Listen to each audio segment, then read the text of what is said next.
This is my daddy's jacket.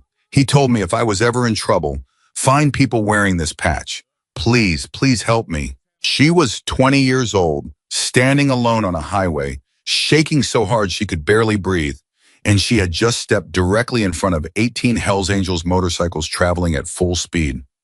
Nobody moved. Nobody spoke. The only sound was the wind and the distant echo of engines dying one by one. And the man at the front of that formation, a man who had not shown fear in 30 years, felt something cold move through his chest when he saw what she was wearing. If this story moves you, subscribe to our channel and follow along until the very end, because what happens in the final moments will change the way you think about family, courage, and the promises we make to the people we love. Drop a comment and tell me what city you are watching from. I want to see how far this story has traveled. The morning of October 14th started like every other morning on Route 89 north of Flagstaff, Arizona. The desert was wide and flat, and the kind of quiet that only exists in places where the land is older than anything human beings have ever built. The sky was the color of old copper, the way it gets in October when the sun is still low and the shadows stretch long across the cracked asphalt. 18 motorcycles moved in tight formation along the center of the highway, engines rumbling in the kind of synchronized rhythm that comes from years of riding together. Not just as a group, but as something closer to a single living organism that had learned how to breathe in unison. Victor Callahan, road name Stone, though most people who knew him well enough to use it either respected him completely or feared him entirely, rode at the front. He was 55 years old, built like a man who had spent his entire life making the world understand that it would not push him around, and largely succeeded. His beard was mostly gray now. His hands on the handlebars were the hands of someone who had gripped things, motorcycles, tools, difficult truths, for so long that the grip had become part of his physical identity. He did not ride fast. He rode with the kind of calm authority that does not need speed to communicate power. Behind him, 17 other riders held their positions. They had spent the last 3 days in New Mexico for a charity memorial ride, the kind of event the Hells Angels organized every year, the kind that people who only knew the name from news headlines would never believe actually existed. Food drives, fundraisers for veterans, toy collections for children whose parents couldn't afford Christmas. The public image of the organization and the private reality of it had never fully agreed with each other, and Stone had stopped caring about that gap a long time ago. He knew what he was. He knew what his brothers were. That was enough. They were heading home. Nobody was expecting anything. And then Victor saw her. She was standing in the middle of the lane, not on the shoulder, not waving from the side of the road. Standing directly in the center of the lane, both arms raised above her head, palms out, in the universal language of stop, except that most people who use that gesture are not standing in front of 18 moving motorcycles on an open highway with nowhere for anyone to go. Victor's reaction was immediate and instinctual. His right hand rolled the throttle back, his left foot dropped, and before conscious thought had fully caught up with his body, he had already begun to brake. Behind him, the formation responded like a single nervous system. 17 riders reading the sudden deceleration of the man at the front and responding in kind, the sound of 18 engines dropping from a roar to a grumble to something almost like silence as the motorcycles came to a halt in the loose gravel at the edge of the asphalt. For approximately 3 seconds, nobody did anything. Victor sat on his stopped motorcycle and looked at the girl in the road. She was young, very young, early 20s at the absolute most, and his gut said younger than that. Blonde hair that had not been brushed recently, jeans that were dirty at the knees. She was wearing a black leather jacket, a biker's jacket, the kind with reinforced shoulders and a heavy zipper. That was clearly not hers. It was at least 3 sizes too large for her. The sleeves hung past her wrists. The shoulders drooped. The hem fell to her hips in a way that suggested the jacket was built for someone who outweighed her by at least 60 or 70 pounds. She was shaking, not trembling the way people tremble when they are cold. Shaking, full body, uncontrolled. The kind of shaking that comes from the inside when the human nervous system has been pushed past its capacity to regulate itself. And she was crying. Victor swung his leg off the motorcycle. He heard movement behind him. One of his brothers, probably Danny, probably reaching for something. and he raised one hand without turning around. Everybody stays. The message was understood. He walked toward the girl alone. He did not rush. He did not raise his voice. He moved the way you move when you're approaching something fragile that might shatter if you get the angle wrong. "Hey," he said, when he was close enough that she could hear him without him needing to shout. "Hey, I need you to breathe for me, okay? Just breathe." She tried. He could see her making the effort. The deliberate pull of air, the shuddering exhale. Her eyes were fixed on his face with an expression he had not seen in a long time. Not fear exactly, something more complicated than fear. Like someone who is terrified but has already decided that the terrifying thing is the only available option. "What's your name?" he asked. "Olivia," she said. Her voice was steady enough, steadier than the rest of her. "Olivia Hayes." "Okay, Olivia, I'm Victor. You want to tell me what's going on?" She opened her mouth, closed it again. Looked at him for a moment like she was measuring something. Not his physical size, not the patch on his jacket, but something else, something deeper. Then she reached up with both hands and turned around slowly, and Victor saw the back of the jacket she was wearing. The patch was faded. The colors had been bleached by time and washing and years of exposure to the kind of life that ages things faster than calendars do. But the design was unmistakable. The shape was unmistakable. The symbol was unmistakable. Victor Callahan had not seen that specific jacket in 22 years, but he recognized it immediately because he had been there the night it was given to its owner. He took one step back, just one, the involuntary kind, the kind your body makes before your mind gives permission. "Where did you get that jacket?" he asked. His voice came out different than he intended, quieter, with an in it that he hadn't put there on purpose. Olivia turned back around to face him. She was still shaking, but she was looking at him directly now, and in her eyes, red from crying, hollow from exhaustion, but direct, completely direct. He saw something that hit him like a physical impact. She looked like someone. The way her jaw was set, the way her eyes held their ground even when the rest of her was falling apart. The specific quality of her stubbornness, the precise angle of it. He knew that look. "This is my daddy's jacket," she said. Her voice broke on the word daddy, just barely, just for a fraction of a second, and then she pulled it back. "He told me," he said if I was ever in trouble, if I ever needed help, and he wasn't there, I should find people wearing this patch. She pressed her hand flat against the leather on her own chest, against the front of the jacket where a smaller patch sat above the breast pocket. "He said these people, he said you would help. He said you keep your promises." Victor did not answer right away. Behind him, he was aware of his brothers. He was aware of 17 men sitting on their motorcycles watching this exchange happen. And he knew what most of them were thinking, because he had been thinking it too, 30 seconds ago.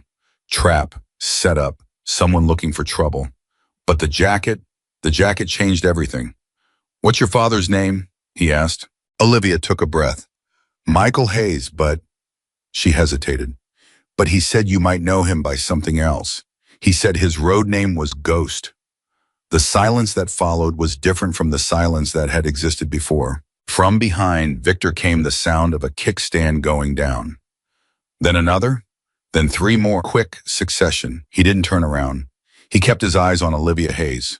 But he heard the sound of boots on asphalt, and he knew without looking that his brothers were getting off their motorcycles.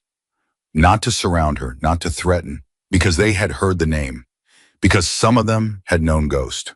"How long has your father been missing?" Victor asked. His voice was flat now, not flat in a cold way, flat in the way that men get when they are moving into a state of purpose, and the emotions have been deliberately set aside to make room for action. Olivia blinked. 3 days, she said, 3 days and 14 hours. "Did you go to the police?" "Yes." The word came out like something she had bitten through. "They said he's an adult.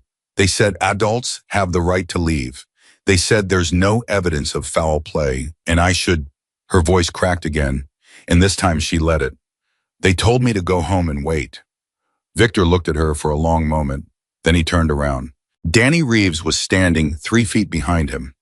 Danny was 48, built like a former offensive lineman, and had a face that had absorbed enough damage over the years to look permanently serious. He was one of the people who had known Ghost. Victor could see it in his expression. the careful blankness that meant the internal machinery was running hard. "You remember Ghost Girl?" Victor said. It was not really a question. Danny looked past Victor at Olivia, his jaw tightened. "He talked about her," he said carefully. "Every time. Every single time." Victor nodded. He turned back to Olivia. "Okay," he said. "Tell me everything." They moved to the side of the road. Olivia sat on the guardrail. Victor stood.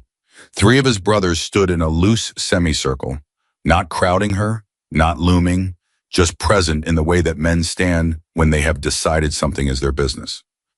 The rest of the formation had pulled their motorcycles to the shoulder and were waiting with the specific patience of people who trust the man making the decisions. Olivia told the story the way exhausted people tell stories. Not in order, not neatly, but with the particular urgent honesty that comes when someone has been holding something too heavy for too long and finally has permission to put it down. Her father, Michael Hayes, 48 years old, a mechanic, had been running his own shop in a small town called Dewey Humboldt for 11 years. Her whole life, basically, which meant her whole life had been the smell of motor oil and the sound of an impact wrench, and her dad's hands that were always half clean at best, even when he'd scrubbed them twice. Her whole life had been watching him work on other people's cars with a focus and a care that she had always understood, even as a small child, meant something more than just fixing engines. Like he was making up for something. Like he was paying something back to the world, one repaired vehicle at a time. "He never talked about before," she said. "I mean, I knew there was a before. When I was little, I asked about the jacket once, and he said it was from when he was young and dumb and trying to find out who he was. He laughed when he said it, but then he put the jacket away and I didn't see it again for years." She paused. "He never told me about the Hells Angels. Not directly, not in so many words. But I knew something. I always knew something had happened. Before me, before Dewey Humboldt, before the shop. He just never talked about it." Victor said nothing, let her run. "About 2 months ago, things started changing," Olivia said. "Little things at first. He started locking the shop at night, like actually locking it, deadbolt and chain, when before he used to leave it with just the padlock because he said nobody in Dewey Humboldt was going to steal anything from a mechanic's shop." She shook her head slightly. "Then he started checking his mirrors. Not just driving, I mean sitting at the kitchen table and I'd look up and he'd be looking at the window. Like he was watching for something." "Did he say what?" Victor asked. "Not at first. I asked him twice and he said I was imagining things." A short pause. "The third time I asked, he sat me down at the kitchen table and he said he'd gotten into something at work. He said a company called North Star Logistics had brought him some vehicles for maintenance, routine stuff, and he'd noticed something that didn't add up." She looked at Victor. "He said the vehicles weren't what they were supposed to be." "What do you mean?" "He didn't get specific. I think he didn't want to scare me. He said the modifications on the vehicles were not standard. He said someone had gone to a lot of trouble to make something look like something it wasn't, and he'd been a mechanic long enough to know the difference." She pressed her lips together. "He said he needed to think about what to do with what he'd found. He said he needed a few days." "And then he disappeared," Victor said. 3 days later," Olivia said. "He dropped me at work. I waitress at a diner in town, 6 a.m. shift. He pulled up. I got out. I waved at him through the window. He was going to the shop." She stopped. Her hands had balled into fists on her knees without her seeming to notice. "He never got there. His truck was found on the side of Route 69, 18 miles from the shop. Keys on the seat, phone in the cup holder. His coffee, he always had coffee, in the morning from a thermos. The thermos was still there, still warm when the deputy found it." Victor was quiet. Danny, standing to his left, said quietly, "How'd you end up out here?" Olivia looked at him.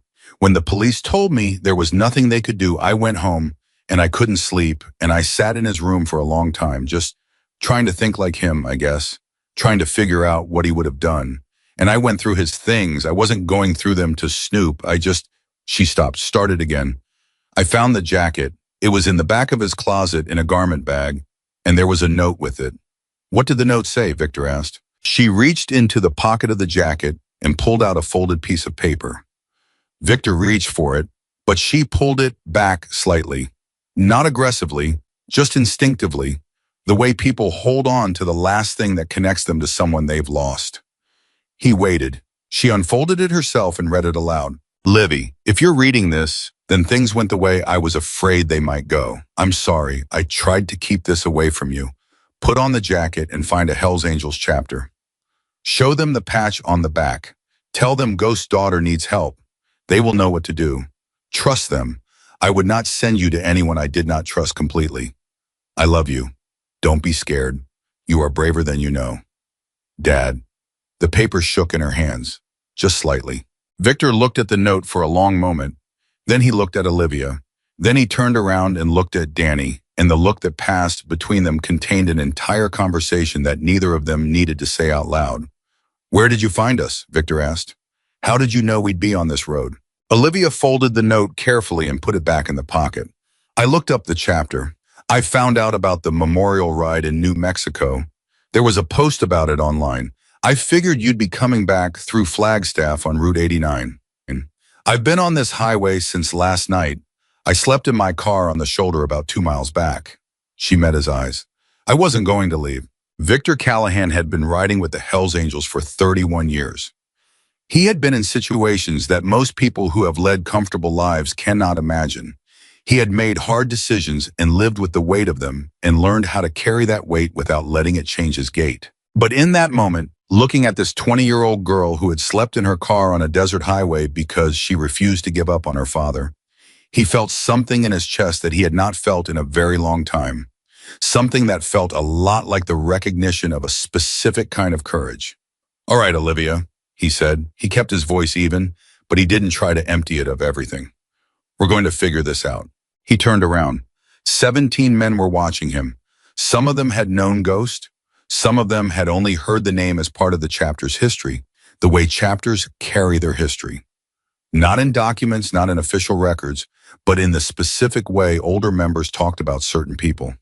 The particular weight that settled into a room when certain names came up. Ghost had been one of those names. We're not heading home yet, Victor said. Nobody argued. Nobody even looked like they wanted to. Danny Reeves walked to his motorcycle and pulled out a satellite phone, the kind serious riders carried in territory where cell service was unreliable. He started making calls without being asked, partly because that was who Danny was, and partly because he remembered Ghost. Remembered the night Ghost had ridden beside him through a thunderstorm in Nevada, because Danny had been going through the worst period of his life, and Ghost had said, simply, without preamble or sentiment, "You shouldn't be alone right now, brother." He remembered that night very clearly, and he was not, under any circumstances, going to leave Ghost's daughter standing on the side of a highway. Within an hour, they had information, not enough information, but enough to know that the situation was not what the police had dismissed it as.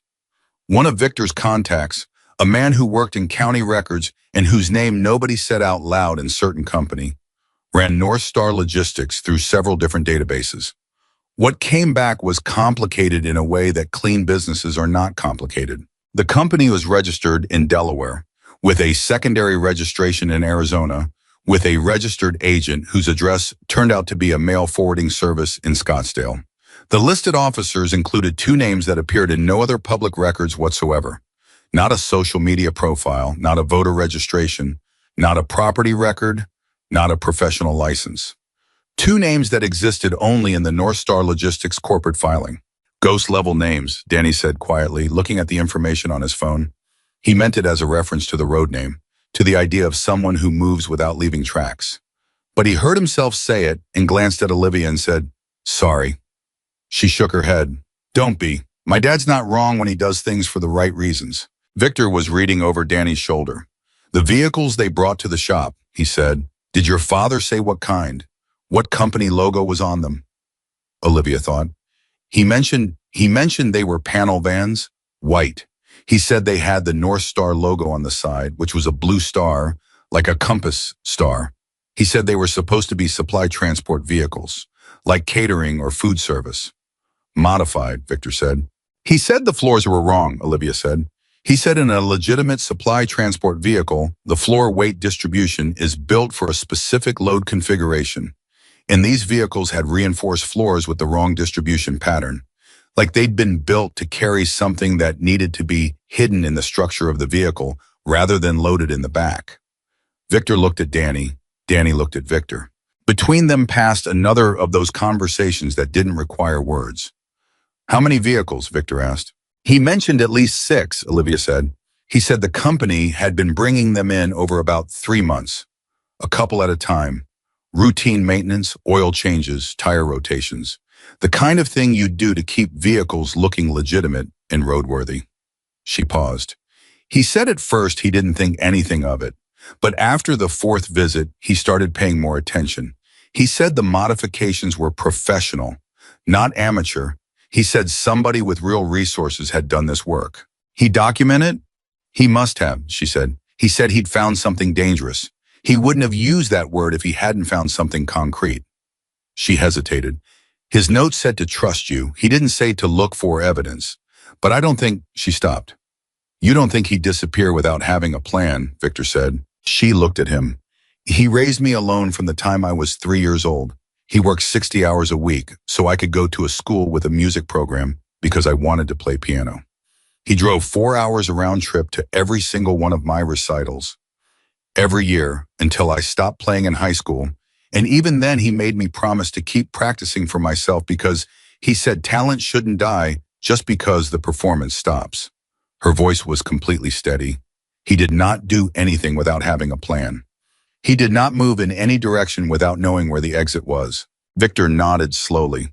So the evidence is somewhere, he said, and he knew where. And the people who took him don't know he already secured it, she said, which means they're still holding him because they think they can get the information out of him, which means he's still alive. Yes, she said. The word was simple and total and without any room for doubt. Not because she was naive, but because the alternative was not a thing she had given herself permission to believe. Victor made a decision, the kind of decision that once made cannot be unmade, and that he would not have wanted to unmade under any circumstances. Olivia, he said, stay close to Danny. Don't go anywhere alone. Don't use your phone for anything except talking to us. He paused. Can you do that? She looked at him steadily. Can you find my father? The honesty of the question. No drama, no performance. Just a 20-year-old girl asking a direct question and waiting for a direct answer was the kind of thing that reminded Victor why he had spent 31 years living by a code that the outside world often misunderstood. I'm going to try everything I have, he said. That's the most honest thing I can tell you. She considered that, then she nodded. Okay, she said, then yes, I can do that. Danny came to stand beside her. He didn't say anything. He didn't put a hand on her shoulder or offer any comfort that she hadn't asked for. He just stood beside her, solid and present, in the way that some men communicate everything important through simple proximity. Victor walked away to make phone calls. The desert around them was very quiet. The sun had climbed higher and the copper had burned out of the sky, and now it was the flat, hard blue of a full Arizona morning. The kind of blue that looks like it goes all the way to the edge of the universe.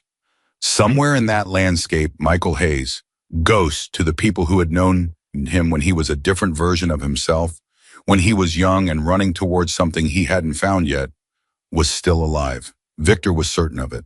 Not because certainty was rational, but because Ghost was the kind of man who stayed alive through sheer refusal, and Victor had known him well enough to know that his daughter had inherited the same quality. The girl who had stood in the middle of a highway in front of 18 motorcycles, with nothing but an old jacket and a note, and the absolute conviction that her father had told her the truth.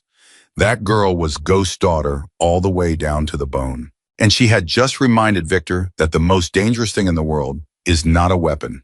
It is a person with nothing left to lose who still has someone left to save. His first call was to a man named Reeves Tambor. No relation to Danny. Nobody knew where the name came from. Nobody asked. Who ran a private security firm in Phoenix and who owed Victor a favor of the specific kind that does not expire and does not get called in lightly. His second call was to a former county sheriff's deputy named Loretta Cross, who had left the department 4 years ago under circumstances that were officially described as a voluntary retirement and privately understood to mean she had gotten tired of watching things get buried that deserved to see daylight. His third call was to a man who simply answered the phone with "yeah," and to whom Victor said, "I need eyes on a company called North Star Logistics. Anything with their name on it, anything moving in or out of any property they're associated with, starting right now." And the man said, "How fast?" And Victor said, "Yesterday." And the man said, "Give me 3 hours." When Victor walked back to where Danny and Olivia were standing, Olivia looked at him with the question she didn't say out loud. "We're moving," he said. "Where?" "First your father's shop," he said. "If he hid something, he hid it somewhere he knew you could find it. Somewhere he knew, if the worst happened, you'd eventually look." He paused. "Did you go to his shop when you were looking for him?" Olivia shook her head. "I went to the police and then home, and then I found the note and—" She stopped, looked at him. "I went straight to find you. I didn't think about the shop." "He spent 11 years in that shop," Victor said. "If your father wanted to leave you something, he'd leave it there," she said, quietly but with complete certainty. "He lived at that shop, not at home. At home he was Dad. At the shop he was himself." Victor nodded. "Then that's where we start." Behind him, 17 engines turned over one by one like a choir finding its note, each one adding to the frequency until the whole desert seemed to hum with it. Olivia Hayes looked at the 18 riders assembling around her in the morning light. Men her father had once called brothers. Men who had heard the name Ghost and gotten off their motorcycles without anyone needing to explain why. She thought about her father alone, somewhere in the dark, holding on to the evidence that he had not given up, holding on to it with both hands. Because he was Ghost. Because he was the man who repaired other people's cars with a care that was really an apology to the world. Because he was the man who drove 8 hours round trip to piano recitals. Because he was the man who had put a note in a jacket and told his daughter to trust the people who kept their promises. She pulled the jacket tighter around her shoulders. It was too big. It would always be too big. It had been built for a man with broader shoulders and more years on him, and a history she was only now beginning to understand. But right now on this highway, with the desert air moving through it and the sound of 18 engines rising around her like something ancient and inevitable, it fit exactly right. The ride to Dewey Humboldt took 40 minutes. Olivia sat behind Danny on his motorcycle, her arms around his waist, her face turned sideways against the wind. She did not talk. Danny did not try to make her talk. He understood, in the way that people who have carried their own heavy things understand, that silence is not always emptiness. Sometimes silence is the only container strong enough to hold what a person is carrying. Victor rode at the front. He was thinking hard, the kind of thinking that looks from the outside like calm, but is actually something closer to a controlled burn. Everything irrelevant being cleared away so that the thing that matters can move through without obstruction. He had known Ghost for 6 years before Ghost walked away. 6 years was long enough to know a man's bones, not just his surface. And what he knew about Michael Hayes, about Ghost, was this. The man was methodical in a way that looked casual until something went wrong. And when something went wrong, the methodical part became visible like the skeleton of a building after the walls come down. Ghost did not panic. Ghost planned. And Ghost planned for the plan failing, and then planned for that failure failing too. Which meant somewhere in that repair shop, there was something waiting to be found. The town of Dewey Humboldt was the kind of small Arizona town that had figured out how to exist without needing anyone outside itself to notice it. It was not charming in any advertised way.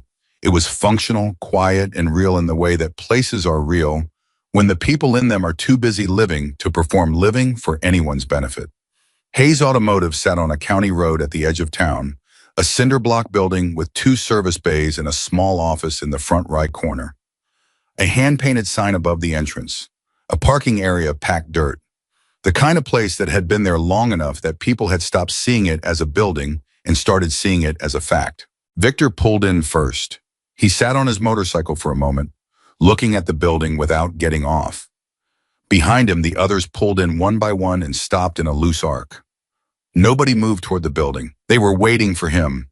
They had been doing that for years and had no particular impatience about it. Olivia climbed off Danny's motorcycle and walked directly to the side door of the shop. Not the main bay doors, the side entrance, the one with the keypad lock. She punched in a code without hesitating. The lock disengaged with a soft click. "You know the code," Danny said, not a question. "His code for everything is my birthday," she said. "Month, day, year. I told him 100 times it wasn't secure. She pushed the door open. He said it was the only number he'd never forget. She went inside. Victor followed her. Danny and two others.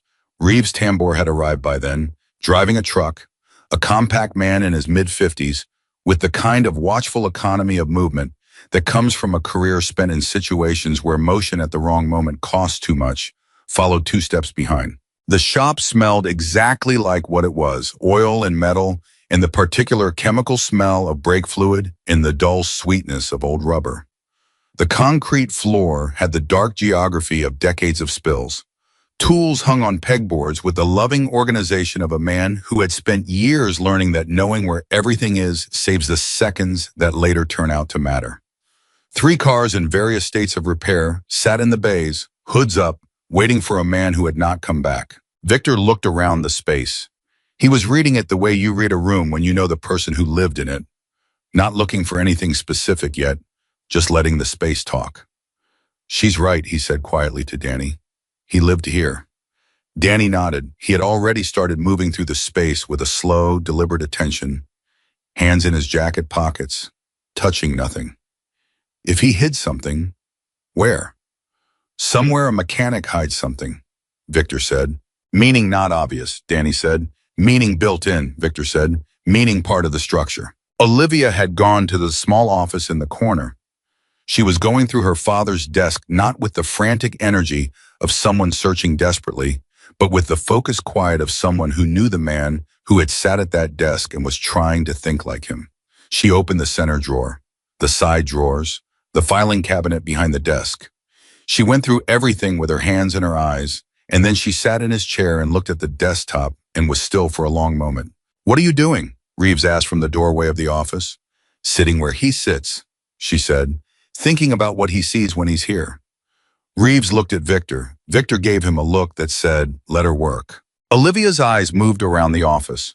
Slowly, the desk, the filing cabinet, the single window that looked out onto the main bay, the small shelf on the wall behind the desk where her father kept 3 things: a coffee mug she had made for him in a middle school ceramics class, chipped and badly glazed and clearly precious to him, a small framed photo. She could see herself in it, maybe 8 years old, sitting in the driver's seat of some car at the shop, laughing about something, and a repair manual for a 1987 Ford F-250 that had been sitting on that shelf for as long as she could remember. She looked at the manual. She got up from the chair, reached up, and took the manual off the shelf. It was heavier than a book that size should have been. She set it on the desk and opened it.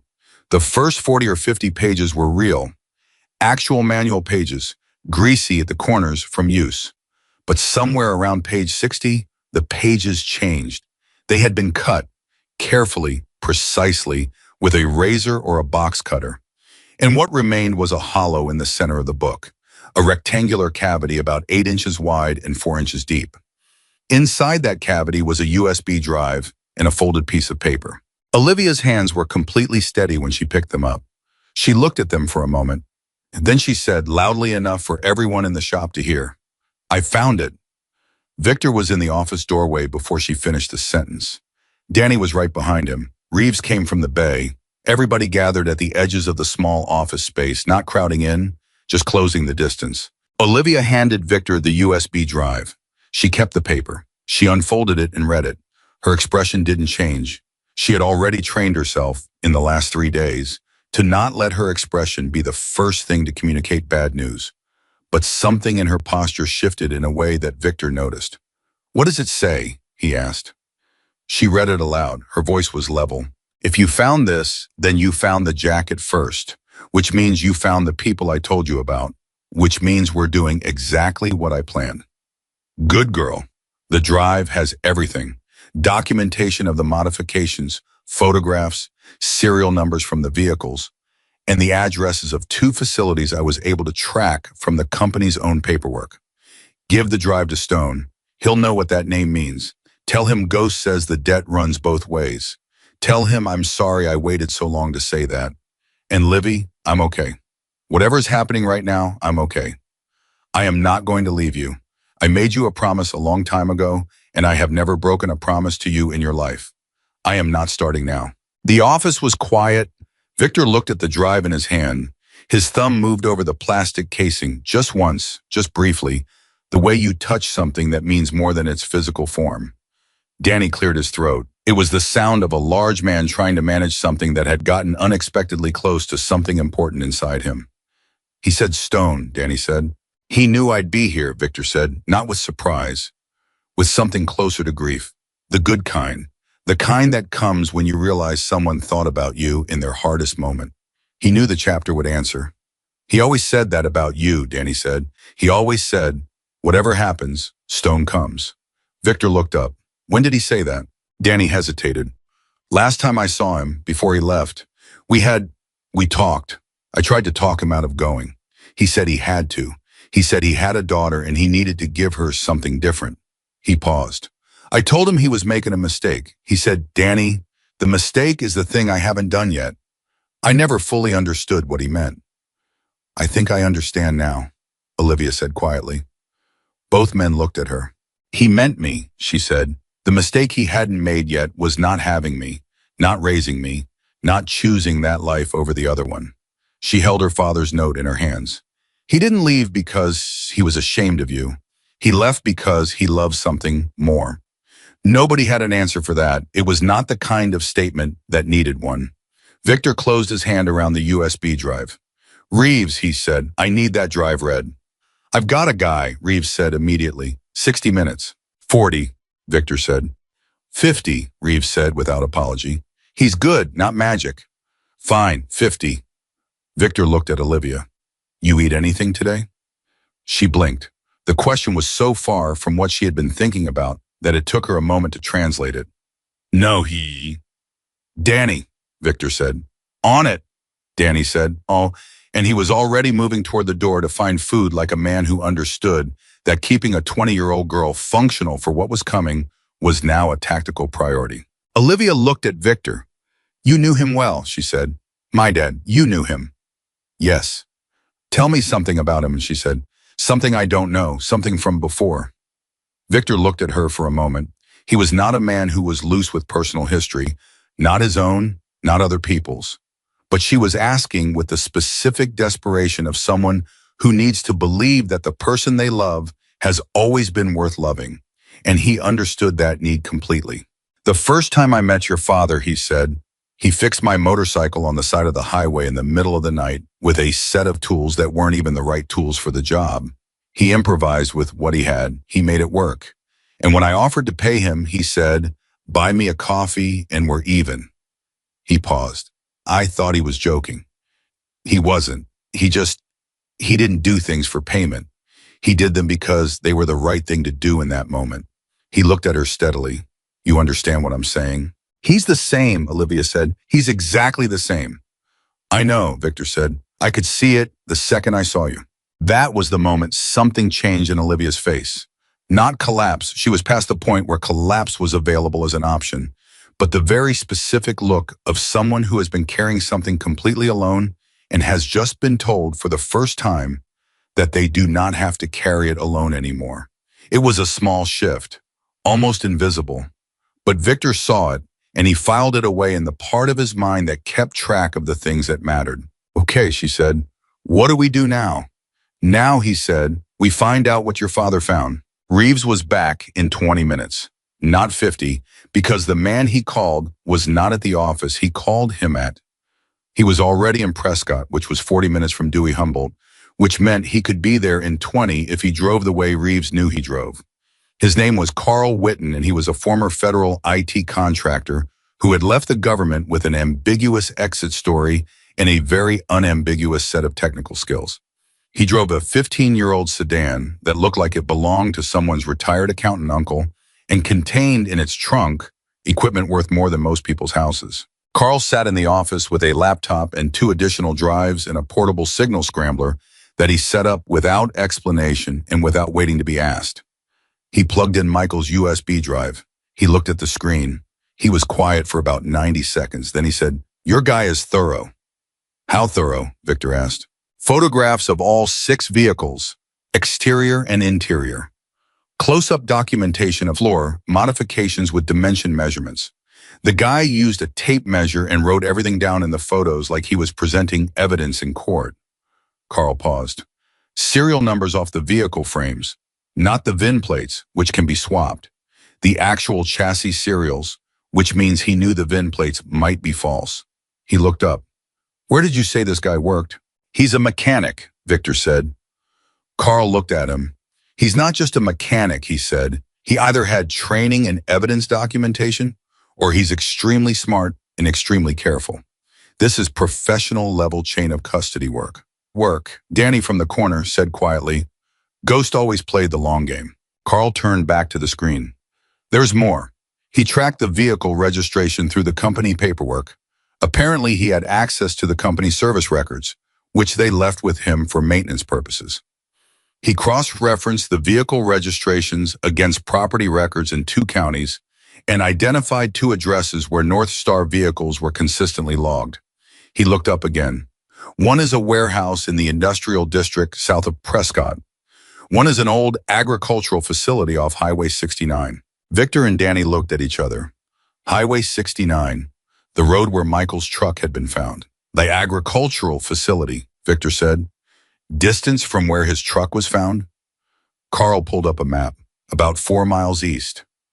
The silence in the room had a specific quality to it, the quality of a door opening onto something that nobody wanted to look at directly, but everyone needed to see. Olivia was standing in the corner of the office with her arms wrapped around herself inside the too large jacket. She had heard everything. Her jaw was tight and her eyes were very clear, and she said in a voice that did not shake, He's at the agricultural facility. That's where they took him. Olivia, Danny began. Don't, she said, not harshly, just firmly. Don't do the thing where you try to protect me from the obvious conclusion. He was taken on Highway 69. The facility is 4 miles from where they found his truck. They were watching him. They knew what route he drove to work. They grabbed him on the way. She looked at Victor. He's there, and he's been there for 3 days.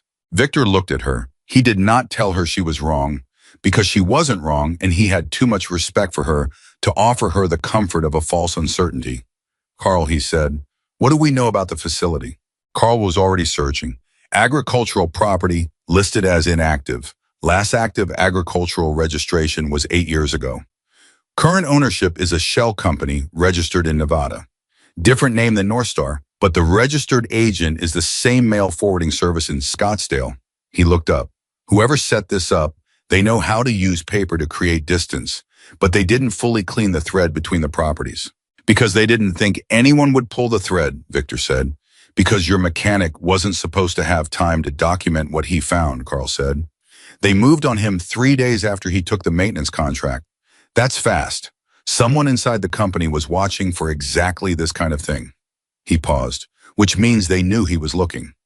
But they didn't find the drive, Reeves said. No, Carl said, because they took him before he could retrieve it, or because they thought he'd tell them where it was. He looked at the screen, and apparently he hasn't. 3 days, Victor thought. 3 days of holding, 3 days of refusing, of a man in a room somewhere who had been raised understanding how to endure, and who had chosen over and over to keep his mouth shut because he knew his daughter was wearing the jacket. I thought about the note. I made you a promise a long time ago, and I have never broken a promise to you in your life. I am not starting now. He thought about a man fixing a motorcycle with the wrong tools in the middle of the night and refusing payment. He thought about driving 8 hours a round trip to a piano recital. He thought, Ghost held. Of course he held. We need to move, Victor said, tonight. That's not a recommendation, Reeves said carefully. A facility with criminal infrastructure, unknown personnel count, a hostage situation. That's a federal operation. The federal operation takes days, Victor said. Days of paperwork and jurisdictional questions and political caution. We know where he is right now. We have documentation of the criminal operation on that drive. We call it in. We call Loretta. She gets it to the right people. And we go out there tonight and we get eyes on that facility. We don't go in blind. We don't go in loud. We go in smart. And if he's not there, Reeves asked, then we find out where he is from what's there, Victor said. Reeves was quiet for a moment. He was a man who calculated risk for a living. He was running the numbers. I want 4 of my people, he said finally. Done. And I want the drive duplicated before it goes anywhere, he said. 3 copies, different locations. Carl, Victor said. Already copying, Carl said without looking up. Olivia had been standing in the corner through all of this, listening, processing. Her face had gone through several things in the last few minutes. Fear, determination, a very brief and very controlled flash of something that looked like anger at the universe for putting her father in this position, and had settled into something clear and focused. I'm coming, she said. Victor turned to look at her. Don't, she said before he could speak. Don't give me the speech about staying safe. My father told me to find you because you keep your promises. I kept mine. I found you. Now I am going with you to find him. You're 20 years old, Victor said, not unkindly, just as a fact. I know how old I am, she said. I also know that I've been up for 36 hours and I stopped 18 motorcycles on a highway this morning. And I didn't fall apart then. And I'm not going to fall apart now. I'm not asking to go inside. I'm not asking to be in the middle of it. I'm asking not to be left in a waiting room like a child while you go and bring my father home. She looked at him without blinking. He told me to trust you. I did. Now trust me. Victor looked at her for a long moment. He thought about what Danny had said. He always said, whatever happens, stone comes.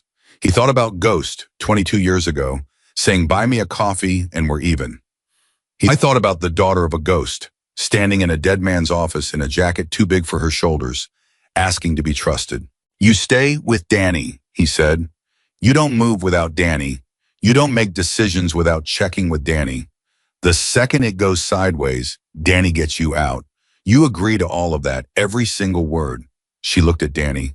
Danny looked at her with the expression of a man who had already decided this was happening and had moved on to planning what it meant for his immediate responsibilities. Deal, she said. Victor turned to Reeves. 4 hours, he said. We move at dark. Reeves nodded, already pulling out his phone. Carl finished copying the drive in 6 minutes and handed 3 duplicates to 3 different people in 3 different jacket pockets. Then he packaged the original in an evidence bag from his trunk with a chain of custody notation that he wrote out by hand in block letters and signed with the date and time. He handed it to Olivia. Why me? She asked.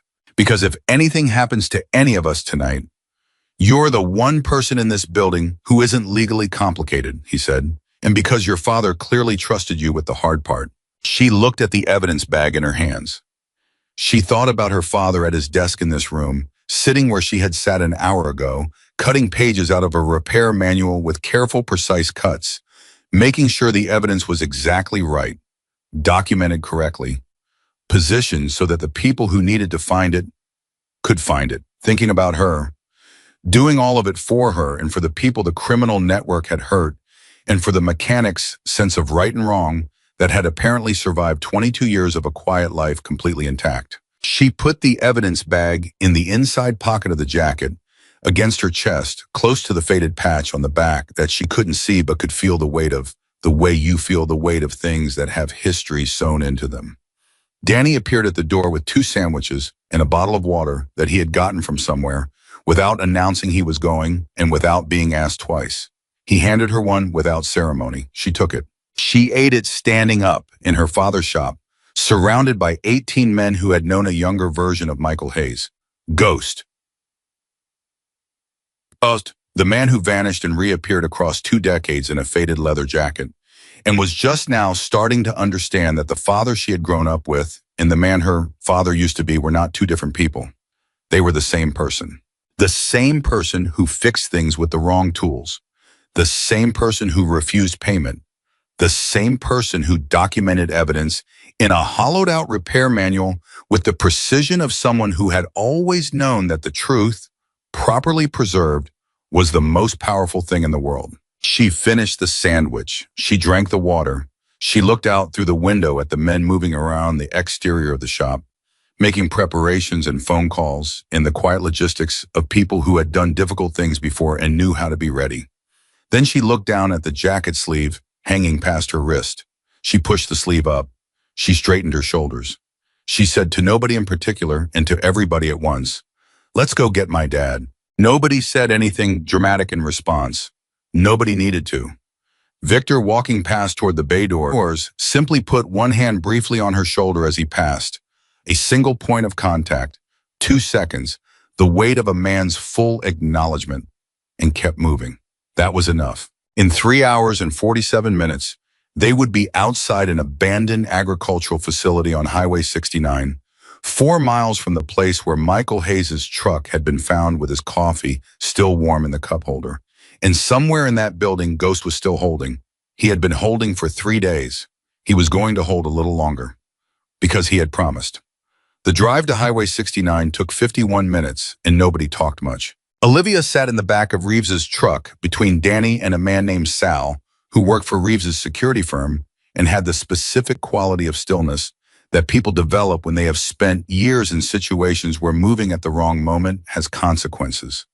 She had met Sal 40 minutes ago. She did not know his last name. She knew that he had checked his equipment 3 times since getting in the truck, not out of nervousness, but out of the kind of professional habit that makes nervousness irrelevant. And that when Danny had introduced them, Sal had looked at her jacket, specifically at the patch, and given a single nod that communicated something she didn't fully understand, but instinctively trusted. Victor was in the vehicle ahead of them. Not on a motorcycle. They had left the motorcycles at the shop. Motorcycles were the right tool for riding together in daylight. For what they were doing now, they needed trucks, dark clothing, and the specific kind of quiet that motorcycles cannot provide. Loretta Cross had called back 40 minutes after Victor reached out. She had listened to what he told her. The USB drive, the documentation, the address, the connection to Michael Hayes' disappearance, with the particular silence of someone processing information that is simultaneously confirming something they already suspected and revealing something much larger than they expected. When Victor finished, she said, "I need the evidence to go through proper channels, but I can make certain calls right now that position people to move fast when the time comes." She paused. "How fast are you moving?" "Tonight," Victor said, another pause. "Victor, don't do something that makes the prosecution harder." "I'm going to go look at a building," he said. "I'm not making any promises about what happens after I see what's in it." Loretta was quiet for a moment. Then she said, "I need a contact number for Carl Witten." "You know Carl?" "I know of Carl," she said carefully. "Give him my number. Tell him I'm going to call him in 20 minutes and tell him this conversation didn't happen." Victor gave Carl the number. Carl had smiled in a way that suggested he and Loretta Cross had a history of not having conversations and had stepped away to take the call in private. That had been 90 minutes ago. Now they were 4 minutes from the facility, and Reeves's guy, a former aerial surveillance specialist named Torres, who had been flying a small commercial drone over the property for the last 40 minutes from a position 3 miles out, was feeding information through a tablet that Sal held on his knee, tilting the screen so Olivia could not see it. She noticed the tilt. She chose not to say anything about it. Yet. "Talk to me," Reeves said from the front seat. Sal read from the screen in a low voice. "Main structure is a converted barn, approximately 60 by 40 feet, with a secondary outbuilding to the northwest. 2 vehicles parked at the rear of the main structure, late model panel vans, white, consistent with the vehicle descriptions in the documentation. 2 individuals visible on exterior, one at the northeast corner of the main building, one near the vehicle parking area. Both stationary. Thermal shows additional heat signatures inside the main structure. Counting 4 separate signatures, one is..." He stopped. "What?" Reeves said. Sal looked at Reeves. Reeves looked at the road. "One signature is stationary," Sal said carefully. "Has been stationary for the duration of surveillance. 40 minutes. Not moving." The truck was quiet. Olivia said, "He's alive." "Stationary doesn't mean not alive. It means he's being held." "Yes," Sal said. "Steady, direct. The way professionals communicate with people who need accurate information more than they need comfort. That's consistent with a restrained individual." "Where in the structure?" Victor's voice came through the truck's Bluetooth from the vehicle ahead. Sal looked at the tablet. "Center of the main structure, slightly north. Ground level. Guards outside, are they on rotation or stationary?" "Stationary for the last 20 minutes. No observable rotation pattern." "Amateurs," Victor said. Not dismissively, analytically. "Or confident," Reeves said. "Rural location, private property, no reason to expect company." "Either way," Victor said, "we go in 2 teams. Reeves, you take Torres and Marcus and handle the exterior contacts. I go in with Danny and Sal." "And me," Olivia said. Dead silence from the front of the truck. Dead silence from the speaker connected to Victor's vehicle. Olivia, Danny said next to her. I know what I said, she said. I know the agreement. I'm not asking to go in first. I'm asking to be there when you bring him out. I'm asking not to be sitting in a truck a quarter mile away while my father, she stopped, restarted. He hasn't seen me in 3 days. He's been in there for 3 days believing that if he held on long enough, the jacket would work, that I would find the right people, that the plan would hold. Her voice was completely controlled, but there was something underneath it that was the acoustic equivalent of a structure under maximum stress, still standing, but communicating exactly how much load it was carrying. When he comes out of that building, I needed to be the first thing he sees. That's all I'm asking. Danny looked at Sal. Sal looked at Danny. An entire risk assessment passed between them in approximately 2 seconds. You stay directly behind me, Danny said. Not beside me, behind me. You don't move unless I move. You don't speak unless I tell you it's safe. If I put my hand back, you stop. If I say down, you go down immediately. No hesitation, no asking why. Can you do exactly that? Yes, she said. Say it back, he said. She said it back, word for word. Danny looked at his phone and typed a message to Victor. 20 seconds passed. Then Victor's voice came through the speaker, and all it said was, fine. They stopped the vehicles 700 meters from the facility, off the road, behind an equipment storage lot that belonged to an inactive irrigation company and provided natural visual cover. The plan had been built and rebuilt in the last 90 minutes, adjusted each time Torres sent new information from the drone. It was not a complicated plan. The best plans rarely are. Complexity is what happens when the people making the plan don't trust the people executing it. Victor trusted his people completely, which meant the plan was 3 movements. Exterior contacts neutralized silently by Reeves's team. Secondary outbuilding cleared by Torres and Marcus. Primary structure entered through the west-facing service door by Victor, Danny, and Sal. And Olivia, 4 steps behind Danny, who had already decided that if anything happened to Ghost's daughter, he was never going to be able to look at himself in a mirror again, which was a powerful motivator. They moved through the dark in single file. Victor at the front, then Danny, then Olivia, then Sal closing the rear. They moved without lights, in silence, in the specific unhurried way that covers ground fast without making speed visible. Olivia matched their pace exactly. She was not athletic in any trained sense, but she had spent 20 years watching her father move through difficult situations, a car that wouldn't cooperate, an engine that had given up in the worst possible configuration, a customer who was 3 months behind on payment and ashamed of it, with a specific kind of calm forward motion that was not the absence of urgency, but the proper management of it. She had learned it from him by proximity, the way children learn everything important. Not from instruction, but from watching someone they love do it over and over until it becomes part of their own body. She thought about that now. She let thinking about her father regulate her breathing. She let the image of him at his workbench, hands moving with that unhurried precision, humming something under his breath, looking up when she came through the side door, and smiling in the way that meant everything was exactly as it should be. She let that image be the thing that kept her feet moving and her hands steady. Reeves's team peeled off to the right without a word. They had rehearsed this in the parking area before leaving. No signals, no communication, just the pre-planned separation at a pre-planned point.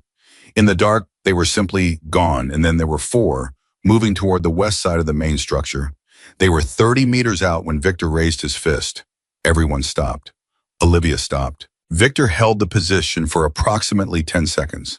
Then he lowered his fist and held up 2 fingers, pointing right. He had heard something or seen something that adjusted the picture. He communicated the adjustment to Danny in a look that contained specific tactical information. Danny communicated it to Sal in the same way. Sal put his hand back toward Olivia without turning, the signal she had been told to expect, and she understood. Tighter, closer, and don't move until it resolves. From their right came a very brief sound that was muffled and short, and then was nothing. Reeves, one of the exterior contacts, handled. The second followed 15 seconds later. Then Reeves's voice in Victor's earpiece. Olivia could not hear it, but she saw the tension across Victor's shoulders change quality, from active anticipation to the next phase. They moved. The service door was unlocked. Victor opened it with one hand, controlled the swing with the other so it made no sound, and they were inside. The interior of the converted barn had been partially modified, not into anything sophisticated, just into the functional minimum for what it was being used for. The smell hit Olivia first, motor oil the same as her father's shop, which meant the vehicles had been in here, and also something else underneath, the specific stale heaviness of a space that had been closed with people in it for days. There were work lights running off a generator somewhere, not bright, but enough. Enough to navigate by, enough to see. 3 figures, not 4. The fourth, the stationary one, was in the center of the space, and Olivia understood immediately why the drone's thermal had read it as stationary. Her father was seated in a metal chair, wrists zip-tied to the armrests, ankles secured to the legs. His head was down, his shirt was torn at the shoulder, and there was dried blood at his temple that had tracked down the side of his face and dried brown against his jawline. He was not moving. Olivia made a sound, one sound, involuntary before she stopped it. Danny's hand came back immediately, the signal, and she stopped moving and stopped making sound and stood absolutely still while every single thing inside her was screaming. Victor and Sal moved on the 3 figures before any of them understood what was happening. The confrontation was brief, loud for approximately 4 seconds, and then over. Reeves's team came through a second entrance that shouldn't have been accessible, but apparently was because Torres had found it via drone and Marcus had gotten there first. The 3 figures were on the ground, contained, before a complete sentence had been spoken. And then Danny's hand dropped and he said, "Olivia." She moved past him before he finished saying her name. She crossed the space in 4 steps and went to her knees in front of her father's chair. "Dad," she said, not loudly, quietly, the way you say a word when you are afraid that saying it too loud will break it. "Dad, I'm here." Michael Hayes lifted his head. I was 48 years old and had been in that chair for 3 days, and he looked every single moment of all of it. His face was drawn and there was an exhaustion in it that went deeper than physical. The exhaustion of a person who has been spending emotional and psychological resources at a rate no human being can sustain indefinitely, and has been doing it anyway because the alternative was not acceptable to them. But his eyes, when they found her face, were completely clear. "Livy," he said. His voice was hoarse. 3 days of whatever they had subjected him to in that room. 3 days of holding and refusing. But the word came out with a quality to it. Relief and love and something else. Something that was almost like vindication. Like a man who had bet everything on a single thing being true and is now seeing that he was right. That made Olivia's carefully maintained control fracture at exactly the seam she had expected it to fracture at. She did not cry. She almost did. She held it by a fraction and instead leaned forward and pressed her forehead against his, her hands coming up to cup his face the way he had done to her. Her whole life, when she was scared or sick or needed to be reminded that she was real and safe and held. "I found them," she said against his forehead. "I found them, Dad. I found the jacket and I found the note and I found the drive and I found them." "I know," he said. She could feel him shaking, not the way she had been shaking on the highway, but the specific tremor of someone whose body has been burning resources for days and is now, for the first time, being given permission to stop. "I knew you would, sweetheart. I knew it the second I hid that note." A pause. "The jacket. Did they? They came," she said, "all of them. Victor's here." A sound came from her father then that she had never heard from him in her entire life. Not quite a sob, not quite a laugh, something in between, something that had no clean category because it was too many things at once. Gratitude and relief and 22 years of something quietly held that was now finally being put down. "Stone," Michael said, not a question. "Right here, Ghost." Victor Callahan's voice came from 2 feet away, and his tone was something Olivia had not heard from him yet. Something that was not quite the authority she had been hearing all day. Something older than that, something that sounded like 2 men who had not seen each other in 22 years and are relearning the grammar of each other's presence in real time. "You look terrible." Michael Hayes made the sound again. Half laugh, half everything else. You got old, he said. You're one to talk, Victor said. Gray. You went gray first, Michael said. I went distinguished, Victor said. You went gray. Danny was already cutting the zip ties with a blade he had produced from somewhere, working quickly and carefully around the raw skin at Michael's wrists. When the last restraint came free, Michael's hands dropped to his sides and he sat for a moment with them there, like a man relearning what it means to have his hands back.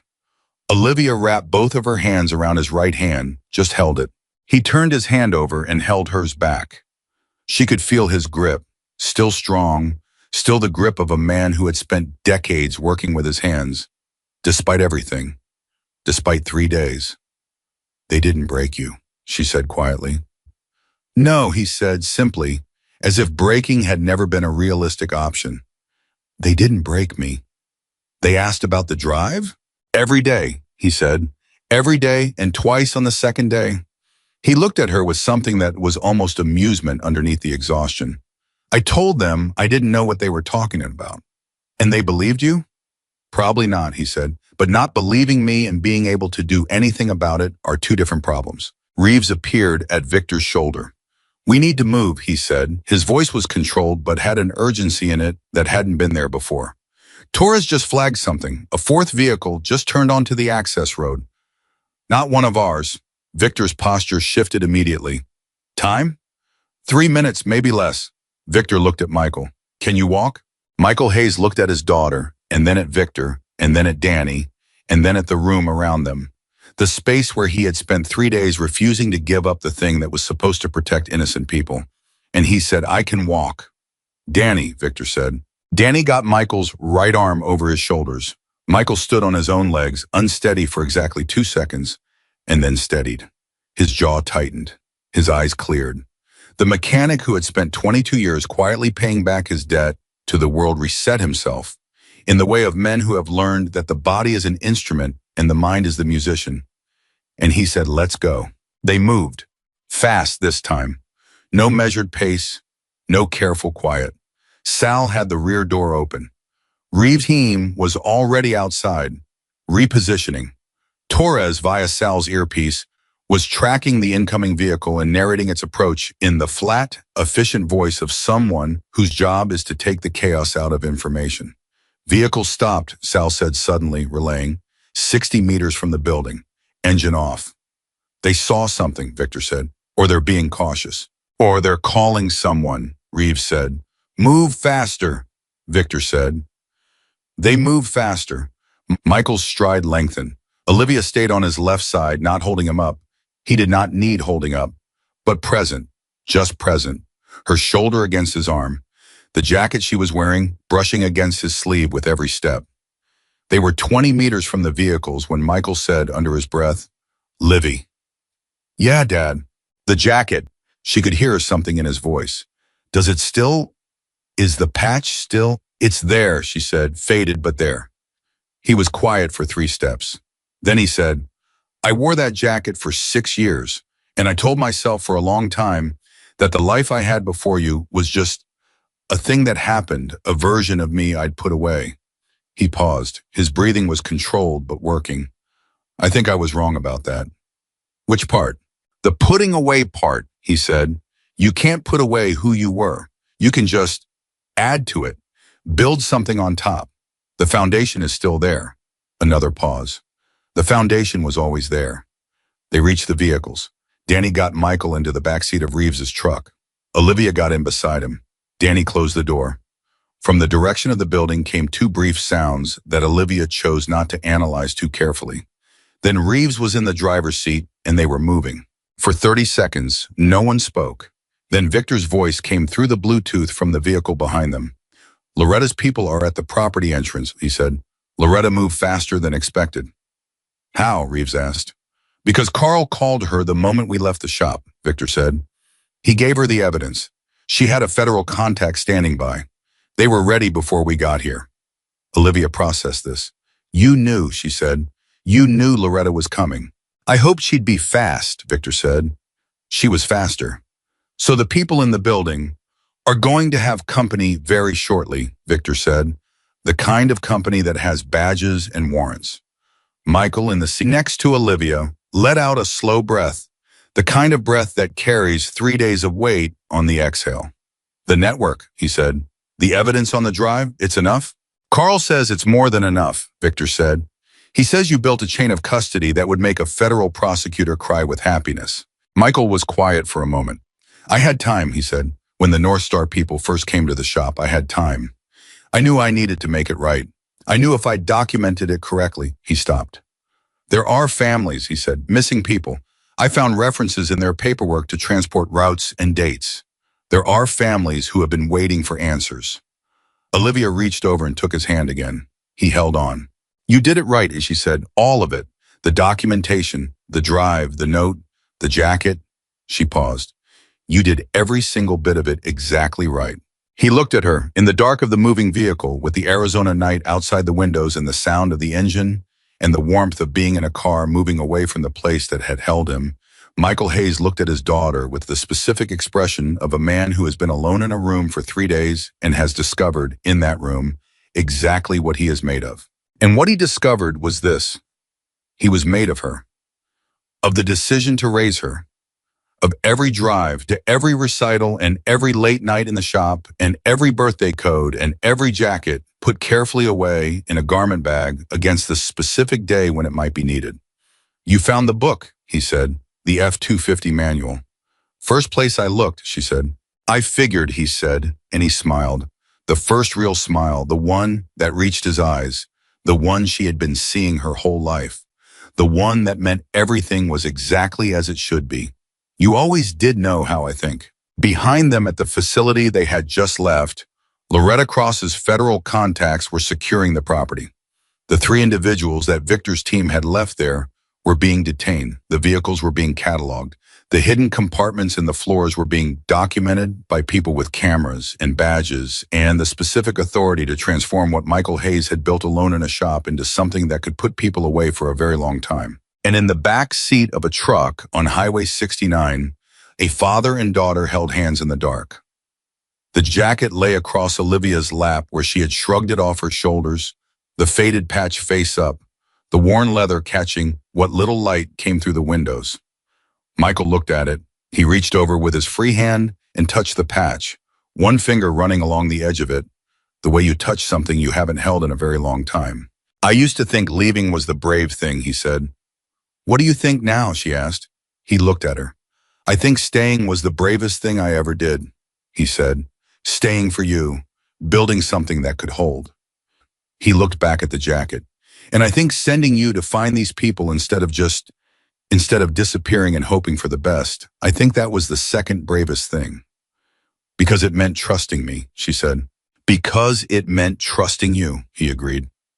From the front seat, Danny, who had been pointedly not listening in the way that large men in small spaces are very good at, cleared his throat. For what it's worth, he said without turning around, you were not wrong to trust her ghost. She stopped 18 motorcycles on Road 89 this morning with her hands up in a faded jacket and told Stone she needed help. A pause. Most grown men I know wouldn't do that. Michael was quiet for a moment. Then he looked at Olivia with an expression that was too full to have a single name. Yeah, he said. That sounds about right. Victor's voice came through the Bluetooth one more time. Loretta just confirmed, he said, they found documentation at the facility connecting North Star Logistics to 3 active missing persons cases and 2 cold cases going back 4 years. The operation is larger than we thought. A pause. Michael, the people you documented, the evidence you built, it's going to do what you hoped it would do. Michael closed his eyes, just for a moment. Olivia watched his face when he did it. She watched the exhaustion and the relief and the very private, very specific satisfaction of a man who made a decision in a dangerous moment to do the right thing and held to that decision under maximum pressure and has just been told it worked. She had seen that face before. She had seen it 100 times over a timing belt, in a seized alternator, in a transmission that had given up on somebody's family car at the worst possible moment. The face of a man who takes something broken and makes it right.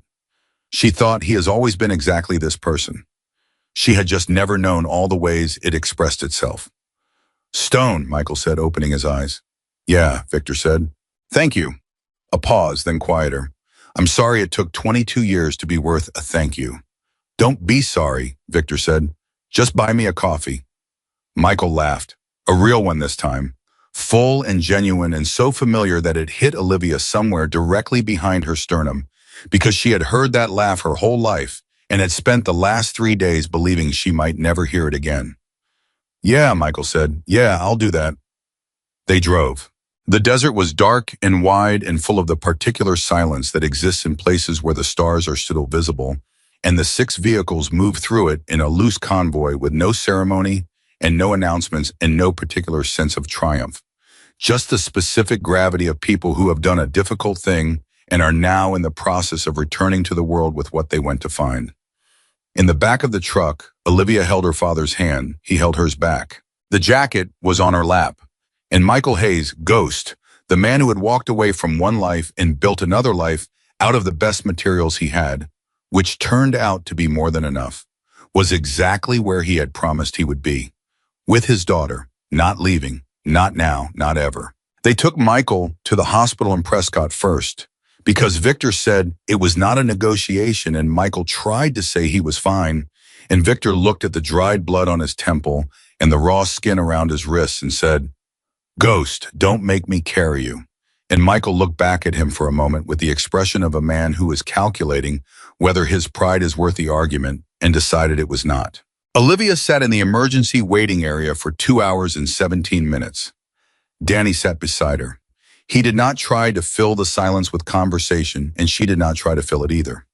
They sat the way people sit when they have been through something together that bypassed the normal stages of becoming acquainted and deposited them directly into the kind of familiarity that usually takes years. She drank bad coffee from a vending machine. He drank the same bad coffee. At one point, she fell asleep for 11 minutes with her head tilted back against the wall, and Danny noticed and did not move so she would not wake up, even though his back hurt, because she had been awake for going on 40 hours, and those 11 minutes were probably the first genuinely unguarded rest she had allowed herself since the morning. She waved at her father through the diner window, and he drove away.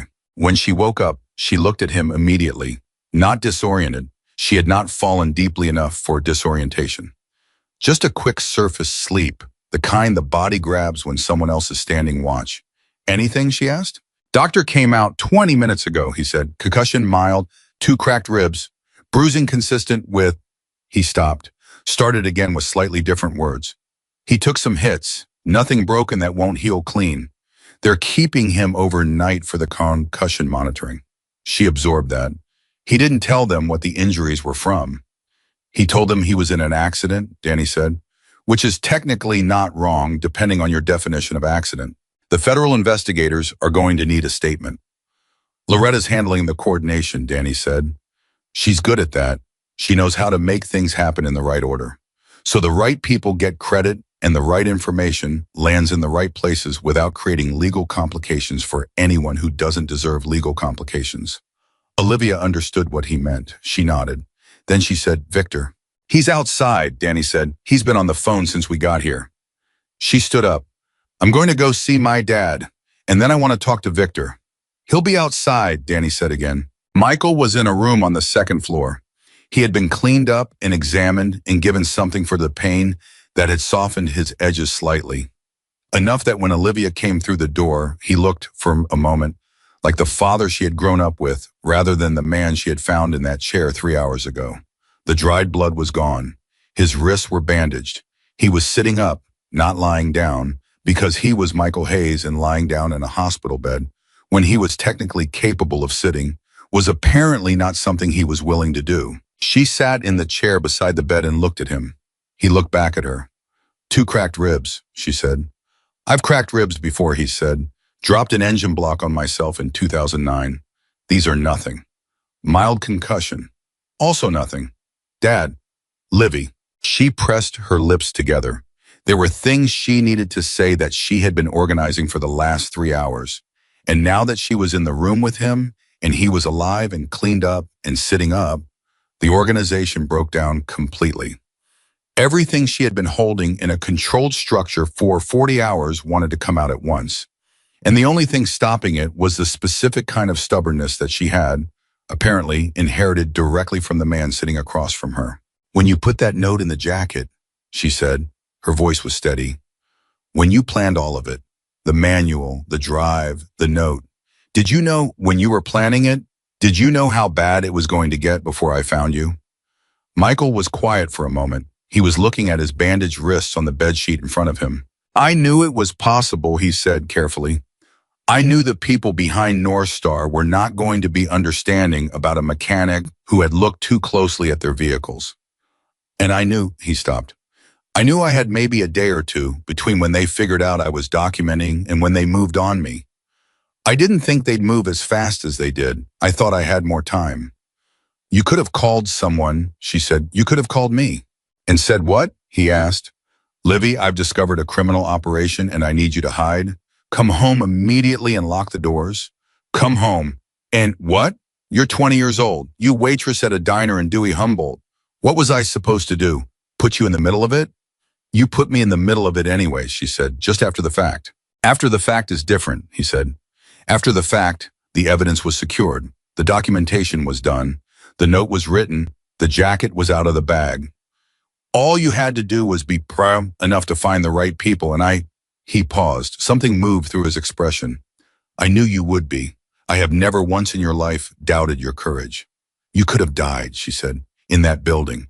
If they decided the information wasn't coming, then they'd have lost the only leverage they had, he said. They knew I'd documented something. They knew I was the key to finding it. Killing me before they recovered it would have been irrational. And they weren't irrational. They were careful, organized people running a large operation. Irrational wasn't in their profile. You were calculating the entire time, she said. Yes, he said, simply, without apology. Because calculation was the only thing that was going to get me home. She was quiet for a moment. Then she said, they hurt you. Yes, he said in the same tone. And you still didn't tell them. No, he said. Why, she asked. Not because she didn't know, but because she needed to hear him say it. Michael Hayes looked at his daughter.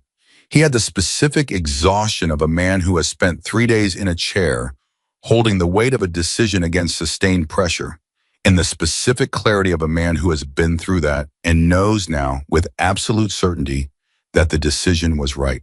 Because there are families, he said, families who have been waiting for years, people who disappeared into that operation and whose families are still sitting by phones waiting for news that never came. And the information on that drive was the only thing that could give those families answers. He paused. I could not trade their answers for my comfort. I couldn't. He looked at her. Can you understand that? She looked at him for a long moment. Yes, she said. That's who you are. That's who you have always been. Is that okay with you? He asked. And the question was real. Not rhetorical, not performative. He was genuinely asking.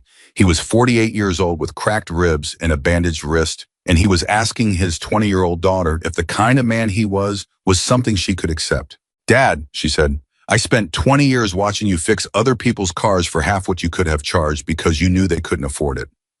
I spent 20 years watching you give people extra time on their bills and never say a word about it. I spent 20 years watching you build a life out of doing the right thing so quietly that nobody made a big deal about it. She leaned forward. I don't need to understand who you used to be. I have known exactly who you are my whole life. And yes, it is more than okay with me. He looked at her for a moment that was long enough to contain everything he didn't have words for. Then he reached over and put his hand on top of hers where it rested on the bed rail. Okay, he said, quietly, completely. It was one word, but it had the weight of 20 years of a man becoming someone he was proud to be, and the specific relief of having that effort recognized by the person whose recognition mattered most. She stayed another 40 minutes. She asked about his eating, and he said they had fed him. Not well, but enough. And she told him the food from the hospital was probably worse than whatever they'd had at the facility, and he laughed, and it was the same laugh from the truck, the real one, the full one. And she filed it away in the place where she kept the sounds that meant safety and home. When she left, the night shift nurse came in, and she heard the nurse telling him he needed to rest, and she heard him say, I know, give me 5 minutes. And she knew he was going to sit in that bed for 5 minutes doing the specific Michael Hayes version of accounting, going through the ledger of what had happened and what had been decided and what the cost had been and whether the cost was right before he let himself sleep. She understood that too. Victor was outside the hospital entrance, exactly where Danny had said he would be. He was off his phone, standing with his arms crossed and his weight settled, looking at the parking area with the expression of a man who is not really seeing what he's looking at because he's processing something internal. He heard her come out and turned without surprise. People who have good instincts don't startle easily. "How is he?" Victor asked. "Sitting up and refusing to lie down," she said. "Good," Victor said. "That means he's fine." "That's exactly what I thought." She came to stand beside him, not in front of him, beside him, which was different, side by side, looking at the same thing, which in the grammar of the conversation they'd been having all day was the physical equivalent of "we are on the same side of this." "I want to know something," she said. "Okay." "When he left," she said, "when my father left the Hells Angels 22 years ago, how did that go? Was it bad?" Victor was quiet for a moment. She had learned to let him have that moment. He wasn't stalling. He was being honest about something, and the honesty required locating the exact truth before he spoke. "There were some who were angry," he said. "When someone leaves, there are always some who take it as a comment on the choice to stay. Like his leaving meant he thought they were wrong to stay." He paused. "But the people who knew him, the people who understood why he was going, most of them understood. He wasn't leaving because he was done with us. He was leaving because something had arrived that was bigger than what we had together." "Me," she said. "You weren't born yet," Victor said. "But yes, the version of him that was coming, the version that needed to be a father. He could see it coming, and he knew it was incompatible with the life he was living." He looked at her briefly. "He told me the night before he left. He said, 'Stone, I think I'm supposed to build something.' I said, 'What are you supposed to build?' And he said, 'Bah.'" Victor stopped. His voice had developed a quality in the last few words that was rougher than his usual tone. He cleared it. He said, "I don't know yet, but I think it's a person." Olivia had to look away for a moment. At the parking area, at the flat, dark sky above the hospital, at anything that was not Victor's face while he said that. "He built you," Victor said, "in case that's not obvious. Whatever Ghost was at 20, you are the best version of it, distilled. All the things he valued, the loyalty, the courage, the refusal to quit. He figured out how to pass them to you without the parts he wasn't proud of." He paused. "That's not a small thing. That's actually most things." She looked back at him. "He said you were the one he trusted most," she said. "Not in those exact words, but the note said to find these people. He knew it would be your chapter. He knew you'd still be here." "I've been here 31 years, Victor said. "Why?" she asked. He looked at her. The question surprised him, not because it was impertinent, but because it was the kind of question that people rarely ask directly, the kind that most people circle around for years without landing on. He respected the directness enough to meet it with equal directness. "Because this is where I belong," he said. "Not everyone gets to know where they belong. I knew early, and when you know, you stay." He paused. "Your father knew where he belonged too. It just changed. It shifted from here to something else. That's not a failure. That's a man paying attention to his own life." She was quiet for a moment. Then she said, "The families, the missing people. Loretta said there are 5 cases connected to the North Star operation. 3 active, 2 cold." "Yes." "What happens now, with the evidence, with the network?" "Federal investigation," Victor said. "The evidence on that drive gives them the entry point. From there, they pull the thread, the corporate structure, the people behind it, the transport routes. It's a lot of work, but they have what they need to start." He paused. "Your father built something solid. Carl spent 2 hours going through it this afternoon, and he said it was the cleanest evidence documentation he'd seen from a civilian source in his career. And Carl has seen a lot." "He had time," Olivia said, echoing what her father had said in the car. "He said he had time to do it right." "He used it well," Victor said. She crossed her arms against the October night air. The jacket was over her arm. She had taken it off in the hospital, not wanting to bring it into her father's room for reasons she couldn't fully articulate. Something about not wanting the weight of what it represented in that specific space where he was healing. But she had not put it down. "I want to ask you something else," she said. "Go ahead." "The whole time," she said. "Today, This afternoon, the shop, the drive, the facility, all of it. You did all of it for a man you hadn't seen in 22 years, a man who walked away. She looked at him. Why? Victor looked at her for a moment with the expression of someone who finds the question both simple and profound and is deciding which one to address first. Because he was family, he said. That's the whole answer. It doesn't require more explanation than that. Family is not a condition that expires. It's not something you lose because someone doesn't call for 20 years or takes a different road. He paused. He was family when he left. He was family when Danny heard his name today on the side of Route 89 and got off his motorcycle. He'll be family when we're all old men sitting somewhere telling stories about a guy we used to know who turned out to be worth every story. He looked at her steadily. And his daughter is family. That's how it works. Something in Olivia's chest did a thing it had been trying not to do all day. She had held together through the highway and the shop and the facility and the hospital. She had held together through finding her father in that chair and through the drive back and through the waiting room and through the conversation by the bed. She had held it all together with the specific invisible scaffolding that people construct when they know that falling apart is not available as an option. But Victor Callahan, standing outside a Prescott hospital at 11 at night, saying his daughter is family in a tone that was completely matter-of-fact and completely meant. That was the thing the scaffolding was not built to withstand. She didn't fall apart. She was not the kind of person who fell apart, and she was not about to start. But her eyes went bright and she pressed her lips together and looked away for a moment. And Victor looked away too, in the direction of the parking area, giving her the courtesy of not being observed while she managed it. "Thank you," she said when she had it back, "for today, for all of it." "Your dad fixed my motorcycle with the wrong tools on a highway in the middle of the night," Victor said. "And he told me to buy him a coffee." He paused. 22 years is a long time to carry a debt. I'm glad I got to put it down. She almost said something.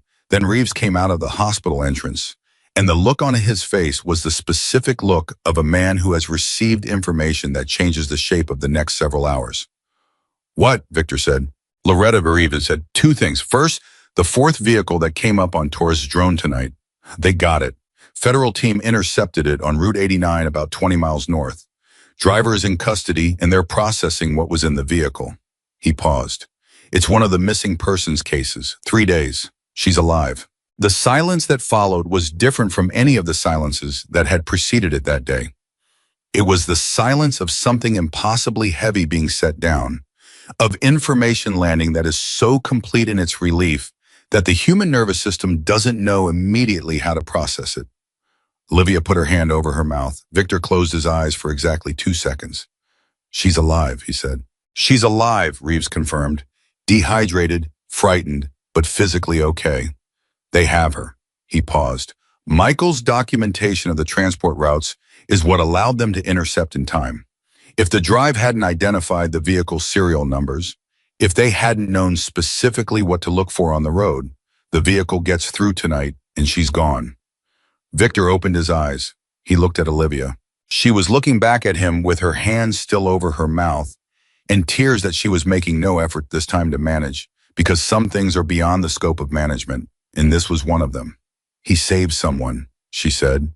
Through her hand, her voice was broken in exactly the right way. "He was sitting in that chair for 3 days and he saved someone." "He saved someone," Victor said. She lowered her hand. She breathed. She pulled the jacket on over her shoulders with a deliberate motion and settled the weight of it and stood up straighter. "I need to tell him," she said. "Livy," Danny's voice from behind her. She hadn't heard him come out.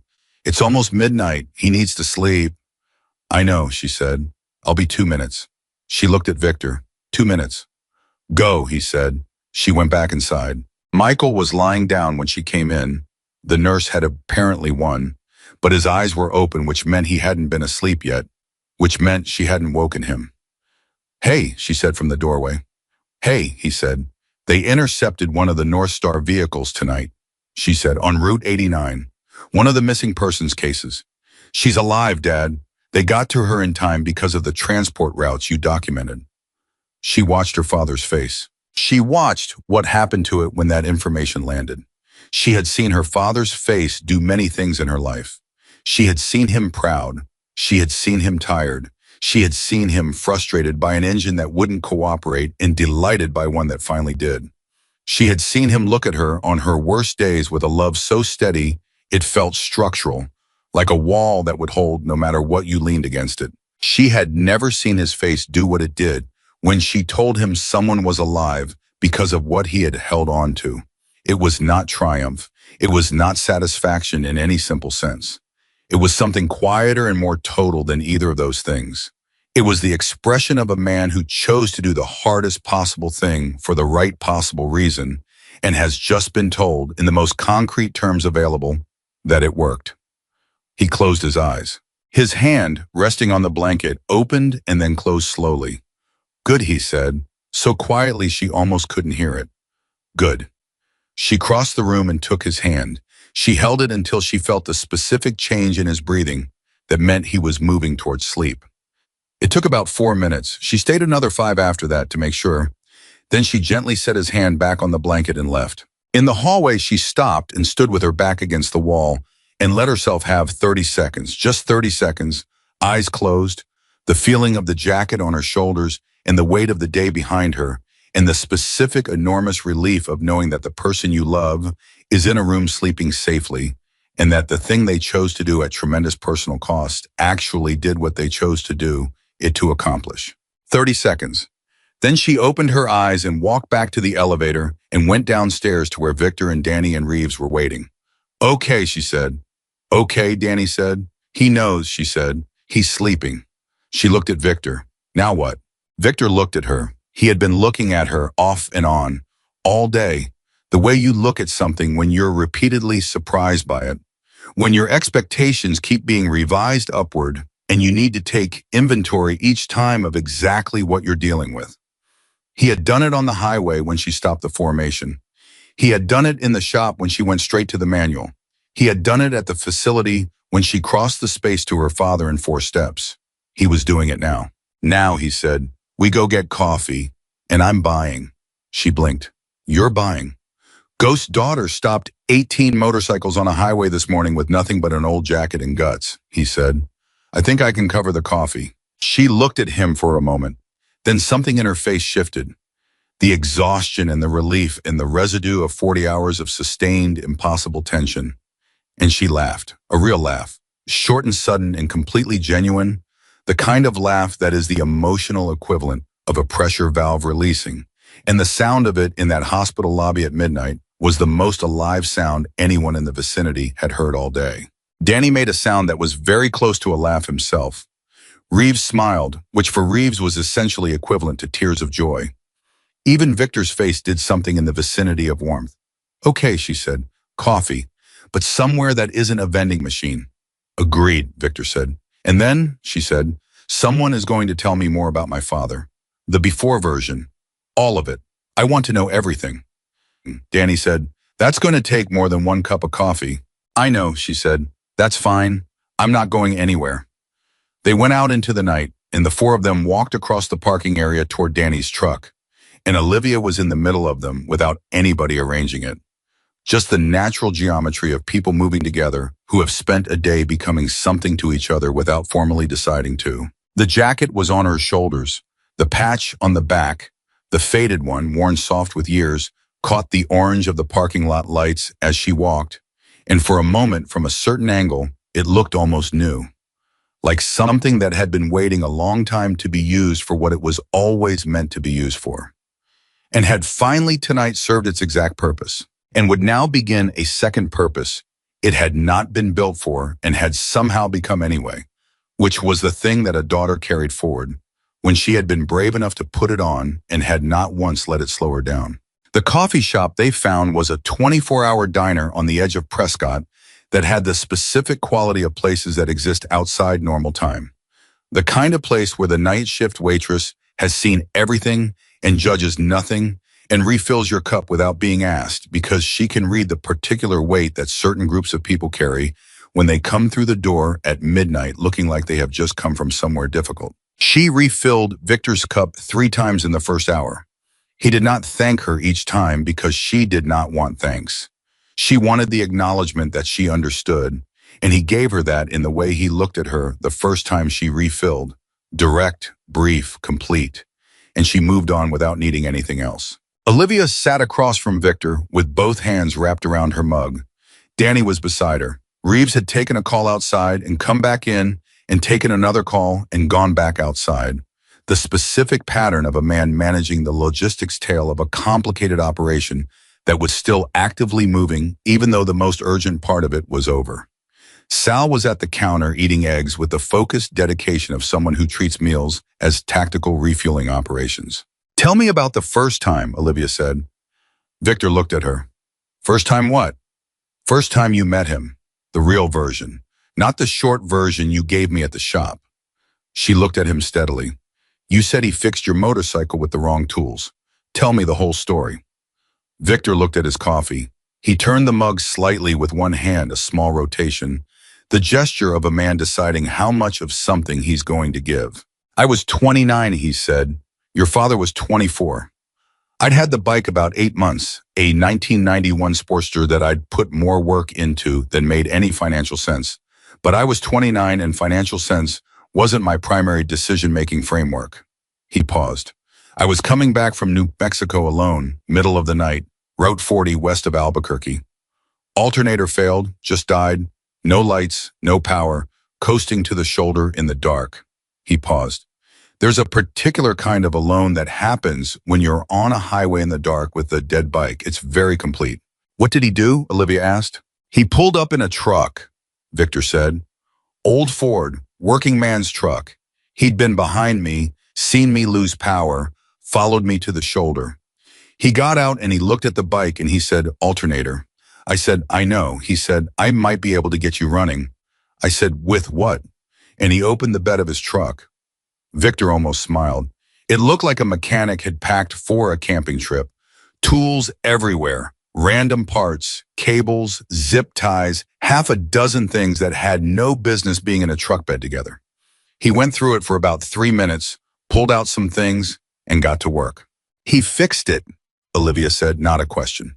"He got it running," Victor said, "not fixed." He was clear about the difference.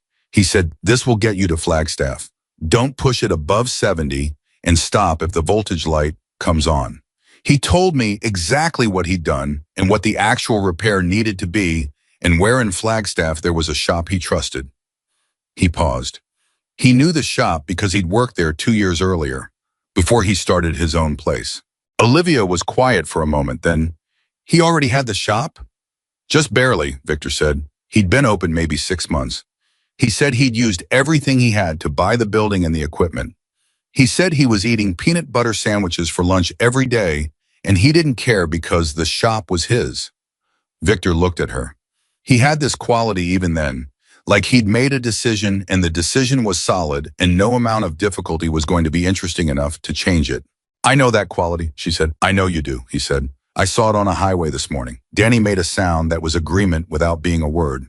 "He did all of it," Victor said, "at midnight, on the side of a federal highway, for a man he had never met who was wearing colors that some people in Arizona in 1993 would have been cautious about being seen near.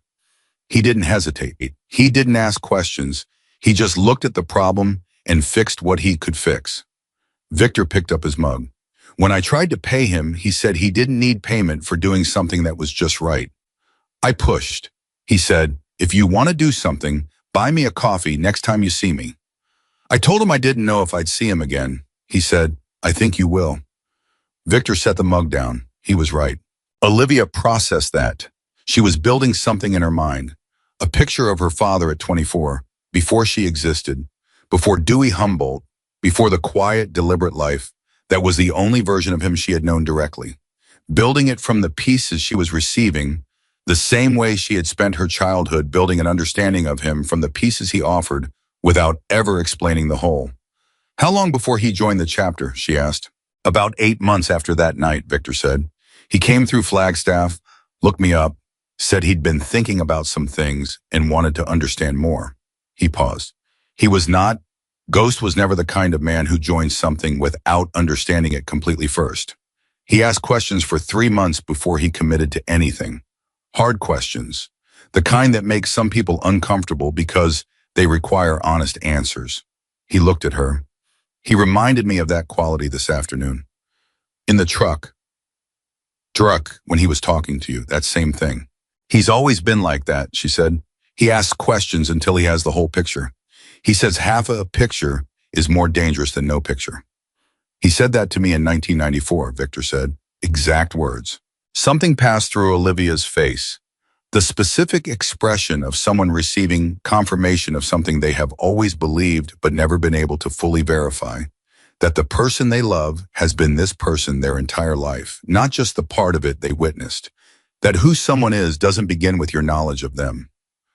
What was he like, she asked. Back then, before, Victor considered. Serious, he said. Not heavy. He wasn't a heavy man, but serious. Like he was always processing something, always running something through a system of his own that had standards the outside world didn't necessarily share. He paused. Funny, sometimes. Not the kind of funny that performs. The kind that catches you off guard because it's completely accurate and you didn't see it coming. He looked at Danny. You remember that thing he said about the rain in Nevada? Danny smiled. A real one. Yeah, he said. Yeah, I remember. What did he say? Olivia asked. Danny looked at her. We were riding through Nevada in what I can only describe as the most aggressive rainstorm I have ever experienced in 30 years of riding. Completely miserable. Everyone's drenched. Nobody's happy. And Ghost pulls up beside me at a gas station stop and he looks at me, completely soaking wet, and he says with a completely straight face, You know, Danny, I read somewhere that rain is good for the complexion. Then he rode off. Danny shook his head. I laughed so hard I almost crashed. Olivia laughed. The same laugh from the hospital parking lot. Real, sudden, pressure valve genuine. That's him, she said. That is exactly him. He did that to me last Thanksgiving. I was complaining about the oven not working, and he looked at me completely seriously and said, Studies show that cold turkey builds character. I didn't talk to him for an hour. She shook her head, but I couldn't actually stay mad. Nobody could, Danny said. That was the thing about Ghost. You couldn't stay mad at him because he was never being unkind. He was just seeing the funny edge of things at exactly the wrong moment. The table was quiet for a moment, but it was the good kind of quiet, the kind that happens when people have moved from sharing information to actually sharing something, the membrane between them thinning to the point where the conversation has become something more like memory, collectively held. Then Victor said, There's something I didn't tell you about why he left. The quality of the quiet changed. Olivia looked at him. He told you it was about becoming a father, Victor said. And that's true, but there was something else. He paused. The year before he left, we lost someone. A brother riding accident, Route 17 in California. His name was Pete. He was 31 years old. He had a daughter. She was 4. Victor's voice was level, but there was something underneath it. The specific weight of old grief that has been carried long enough to be manageable, but never becomes light. Ghost was with Pete when it happened. He was the one who... He stopped. He was the one who made the calls. He was the one who went to Pete's house. He looked at his coffee. He told me after the funeral that he had sat with Pete's daughter while the family gathered downstairs. And she had asked him where her daddy was, and he had tried to answer that question for a 4-year-old. And he said afterward that he couldn't find a version of the answer that was true and bearable at the same time. He paused. He said he sat there with that little girl and he thought, I don't ever want someone to have to sit with my child and find that answer. The diner was quiet around them. The waitress was at the far end of the counter. Sal stopped eating. He never told me that, Olivia said. Her voice was very quiet. He wouldn't, Victor said. Not because it was a secret, because he wasn't the kind of man who explained his decisions in terms of his own wounds. He made the decision, he honored the decision, and the reason behind it was his. He looked at her. But you should know. You should know that you weren't just something that happened to him. You were a choice he made after the hardest possible kind of education in what the cost of the wrong choice looks like. Olivia had both hands flat on the table in front of her. She was looking at them. When she looked up, her eyes were clear, but the clarity had the specific quality of something that has been through a great deal of pressure and has come out the other side harder and more precise. He chose me, she said, before I existed. He chose me over everything else. Yes, Victor said. That's exactly what happened. She sat with that for a moment. Then she picked up her coffee cup and held it in both hands and looked at Victor and said, "Thank you for telling me." "You deserve to know the whole picture," he said. "Half a picture is more dangerous than no picture." She recognized the words. She looked at him. He looked back at her steadily, and the fact that he had used her father's phrase deliberately, without announcing that he was doing it, was its own kind of gift. The kind that trusts the recipient to receive it without it being wrapped and labeled and explained. She received it. "Okay," she said. She set the cup down. "What happens now with the investigation, with North Star, with all of it?" "Loretta's team has the primary evidence," Victor said. "Carl's documentation goes into the federal chain of custody officially tomorrow morning, along with the statement Michael will give once he's discharged. The facility is fully secured. The corporate structure is being dismantled from the registered agent in Scottsdale outward." He paused. "It's going to take time. Months, probably. Maybe longer. These things don't resolve quickly, but the foundation is solid. Michael built it solid." "The missing persons cases," she said. Loretta said the 3 active cases now have actionable leads from the transport documentation. The woman they intercepted tonight is the first confirmation. The other 2, he paused carefully. "They're working it. The 2 cold cases are more complicated. The documentation gives investigators new angles they didn't have before. Whether those angles lead somewhere, he let it rest there. Not with false hope and not with false despair, just with honesty. He knows that too," she said, "that it might not close all of them. He's always been realistic," Victor said. "But he knows he gave them more than they had." She nodded slowly. Then Danny's phone buzzed on the table and he looked at it, and his expression shifted in a way that made Victor look up immediately. "What?" Victor said. Danny turned the phone so Victor could see the screen. Victor read it. His jaw tightened once, quickly, and then he was still. "What is it?" Olivia said. "The man from the 4th vehicle," Victor said. "The one they intercepted on Route 89 tonight. He's been talking." He paused. "He says there's a second facility, not connected to the North Star corporate structure, completely separate ownership, different shell company, different everything. He says the Prescott facility was the secondary operation. The primary operation is somewhere else." The diner seemed to contract slightly around the table. "How does that change things?" Olivia asked. "It means the operation is bigger than Carl's documentation covers," Victor said. "The vehicles Michael documented were connected to the Prescott facility. If there's a primary facility running a separate structure," he stopped. "It means the evidence Michael built is essential but not complete. There's more of the network that doesn't touch anything he documented, which means the people running the primary operation don't know yet that their secondary is blown," Danny said. "Which means there's a window," Victor said. "A short one." "Loretta," Olivia said. "She already knows," Danny said. "That text is from Torres. Loretta's people got the same information from the suspect 20 minutes ago." He looked at Victor. "She's asking if we have anything from Michael's documentation that connects to a secondary location. Anything he might have seen or noted that didn't have an obvious connection at the time." Victor looked at Olivia. "Is there anything your father mentioned? Anything from the North Star visits to the shop that seemed like an anomaly? Something that didn't fit the vehicles, the routes, the company paperwork?" Olivia thought. She was running back through 3 days of her father's disappearance and the weeks before it that she had described on the highway. The changed behavior, the locked shop, the mirror checking. She was going through every conversation she could remember from the last 2 months. Every offhand comment, every morning at the kitchen table, every moment in the shop when he had talked and she had half listened because she hadn't known yet that she needed to fully listen. And then she stopped. She looked at Victor. "He said something," she said slowly. "About a month ago, I was at the shop after my morning shift and he was working on one of the North Star vans. I brought him lunch. And he was looking at something on the underside of the vehicle, on the frame. And I asked what he was looking at. And he said, 'This stamp shouldn't be here.'" "What stamp?" "I don't know," she said. "I didn't ask because he changed the subject right away, like he'd said more than he meant to. And at the time, I let it go." She pressed her lips together. "I should have asked." "Did he say anything else about it? Any other reference?" "Not directly." She was thinking hard.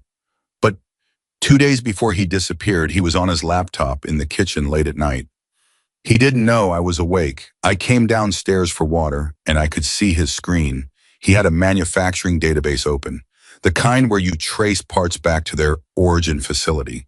He closed it when he heard me and said he was just catching up on paperwork. She looked at Victor. That stamp. He was tracing the stamp. Which means he found something, Danny said. Which means he found the origin point, Victor said. And if he traced a manufacturing stamp to a specific facility, it's on the drive, Olivia said. If he found it, it's on the drive. He documented everything. Carl went through the drive, but he was looking for what connected to North Star. If there's a section of the documentation that doesn't connect directly to North Star, it might have looked like an anomaly, Danny said. Something that didn't fit the pattern Carl was building. Victor was already on his phone. Carl, he said when the call connected, the USB drive, go back through everything. I need anything that doesn't connect directly to North Star Logistics. Any reference to a manufacturing stamp, a part's origin, a facility designation that seems out of context. A pause while he listened. How long? Another pause. Do it now. He hung up. The table was very still. Olivia realized her heart was beating in the specific way it had beaten at 11 that morning when she was standing in the road with her hands up and 18 motorcycles coming toward her. The way it beats when something large is happening and the body understands it before the mind has finished processing. 14 minutes later, Carl called back. Victor put it on speaker. There's a section of the documentation that I flagged as potentially extraneous, Carl said. His voice had the specific quality of a person who has just understood something they should have understood earlier and is managing their reaction to that professionally. Photographs of a frame stamp on one of the vehicles. The stamp format is not a standard VIN or chassis serial. It's a manufacturer's facility code. I didn't pursue it because it didn't have a direct North Star connection. A pause. I ran it just now. The facility code corresponds to a vehicle modification facility in a commercial park outside Casa Grande, Arizona. The facility is registered under a name that has no surface connection to North Star, but the registered agent, the same Scottsdale mail forwarding service, Victor said. No, Carl said. Different service, different city, even. Tucson. But the registered agent's name is the same individual who appears as a secondary officer on the North Star filing. A pause. He used the same person twice. Different shell companies, different registered agents, but the same human beings signing the papers. Which means they're connected, Victor said. Definitively connected, Carl said. In the Casa Grande facility, I pulled satellite imagery. There is significant vehicle traffic in the last 3 months. Multiple panel vans, consistent with the North Star profile. A pause. This is the primary operation, Victor. Michael found the thread. He just didn't know what it connected to. Victor looked at Olivia across the table. She looked back at him. He said into the phone, send everything to Loretta, right now, all of it. Already composing the email, Carl said. One more thing. A pause that had a specific weight to it, the pause of someone preparing to say something that is going to land hard. The manufacturing stamp that Michael photographed, I traced the code sequence completely. That stamp format is used for vehicles modified for long-distance transport of cargo that cannot be declared at standard checkpoints. He stopped. The Casa Grande facility has been operating for at least 4 years. The modification profile is consistent with dozens of vehicles, not 6. The silence that followed was the kind that comes when something much larger than you expected reveals itself, and the human brain has to rapidly revise its entire model of what it has been looking at. 4 years, Danny said quietly. They've been running this for 4 years. At minimum, Carl said. And Casa Grande is bigger than Prescott. Significantly bigger. He paused. The families, Victor. The missing persons. There may be significantly more than 5 cases connected to this. Victor closed his eyes for 2 seconds. When he opened them, they were completely clear and completely determined. Loretta, he said. Everything goes to Loretta right now. Sending, Carl said and hung up. The diner was very quiet. The waitress, at the far end of the counter, poured coffee for Sal without looking up, the specific tact of someone who has learned to be present and invisible at the same time. Olivia was looking at her hands on the table.